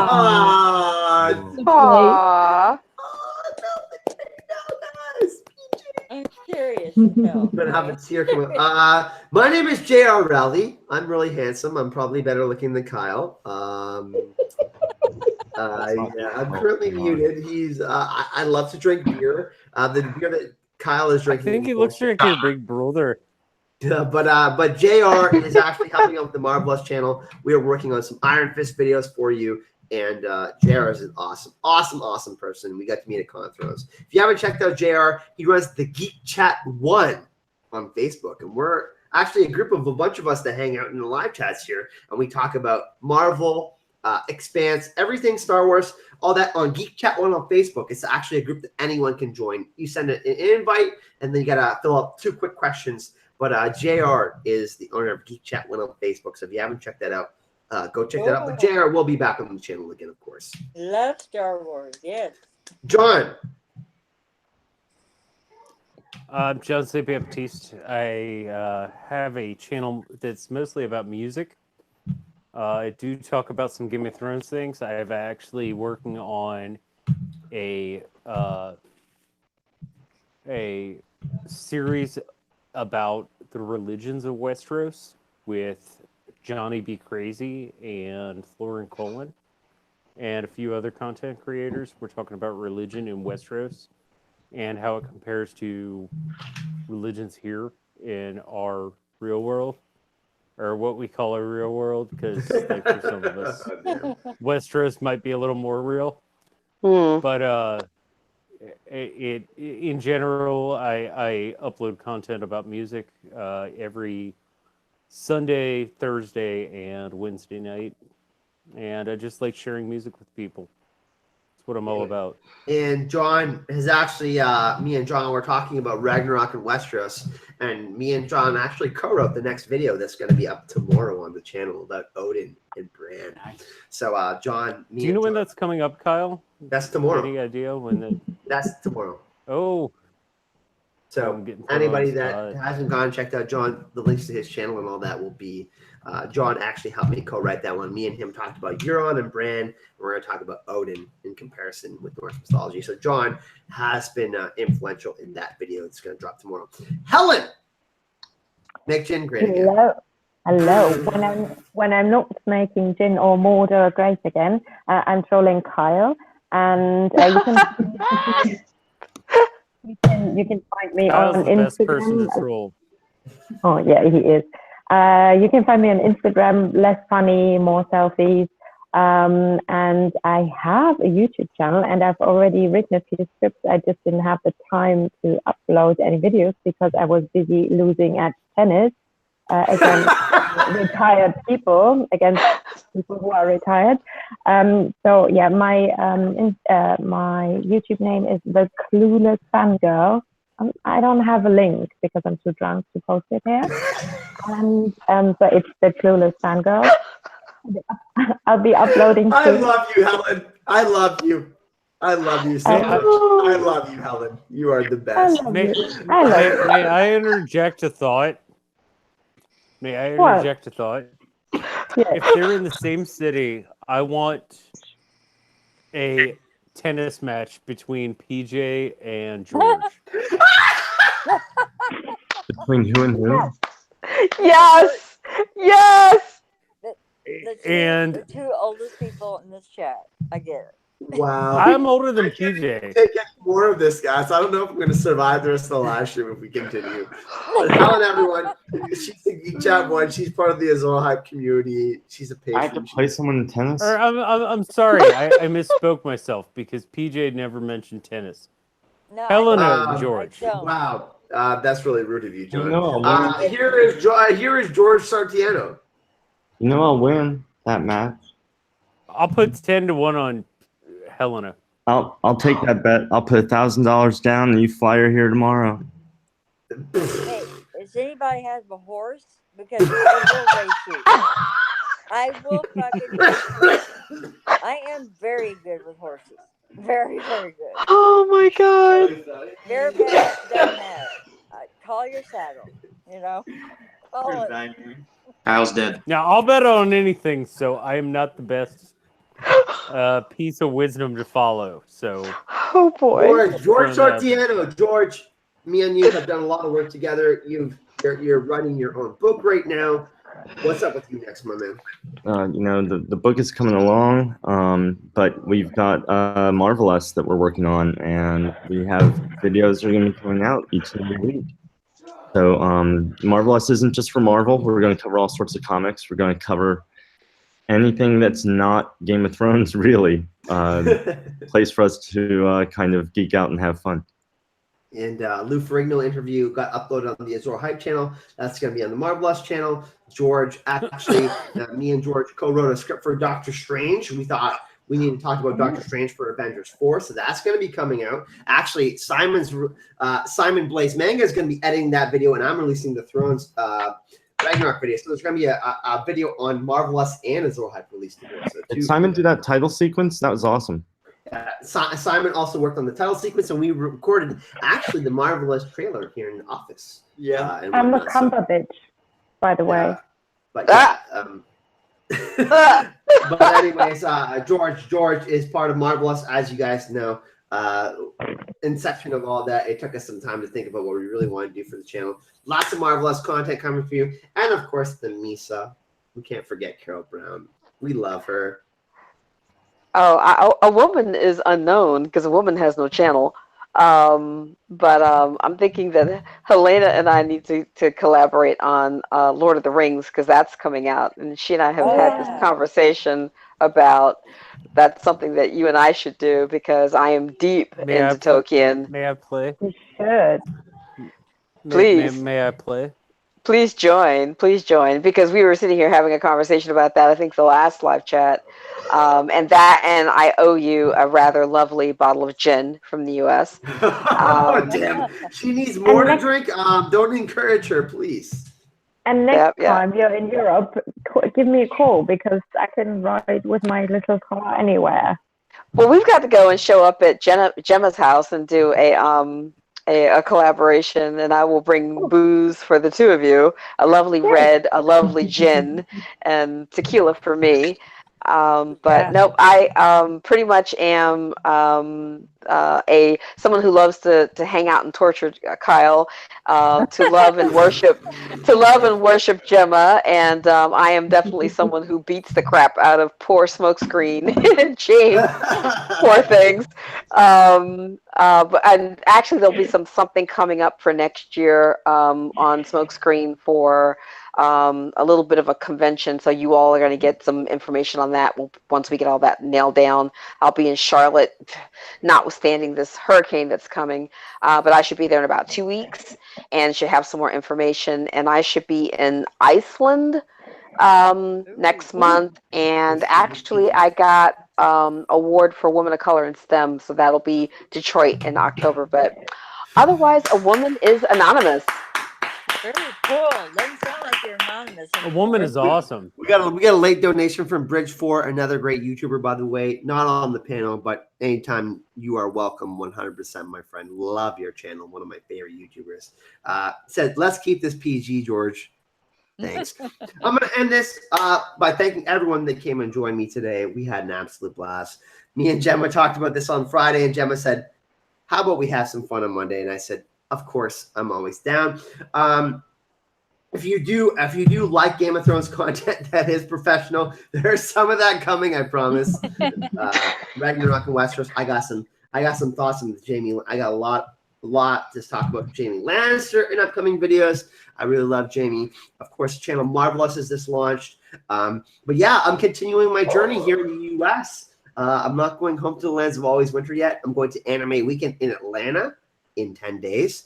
I'm going to be interviewing Matilda Smidius, who does Bridget on Overwatch, and we're going to be interviewing Team 4-Star.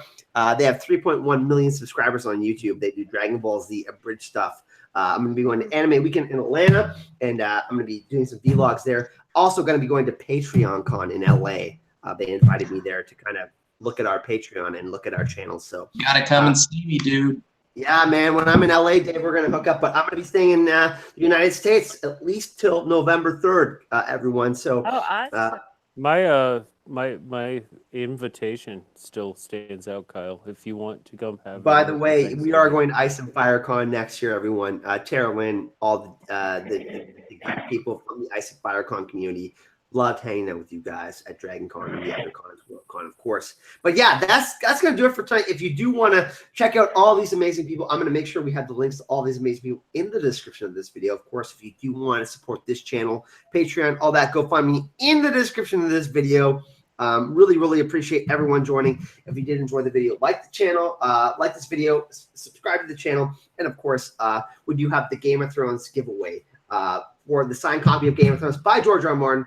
That means you got to check out some other awesome content creators, though. So all that's in the description of this video. Can we get a collective hype and love all on 1, 2, 3? You think we can manage that before we go? Sure. Okay. I love that shit. All right, everyone ready? Okay. 1, 2, 3. Hype and love. Hype and love.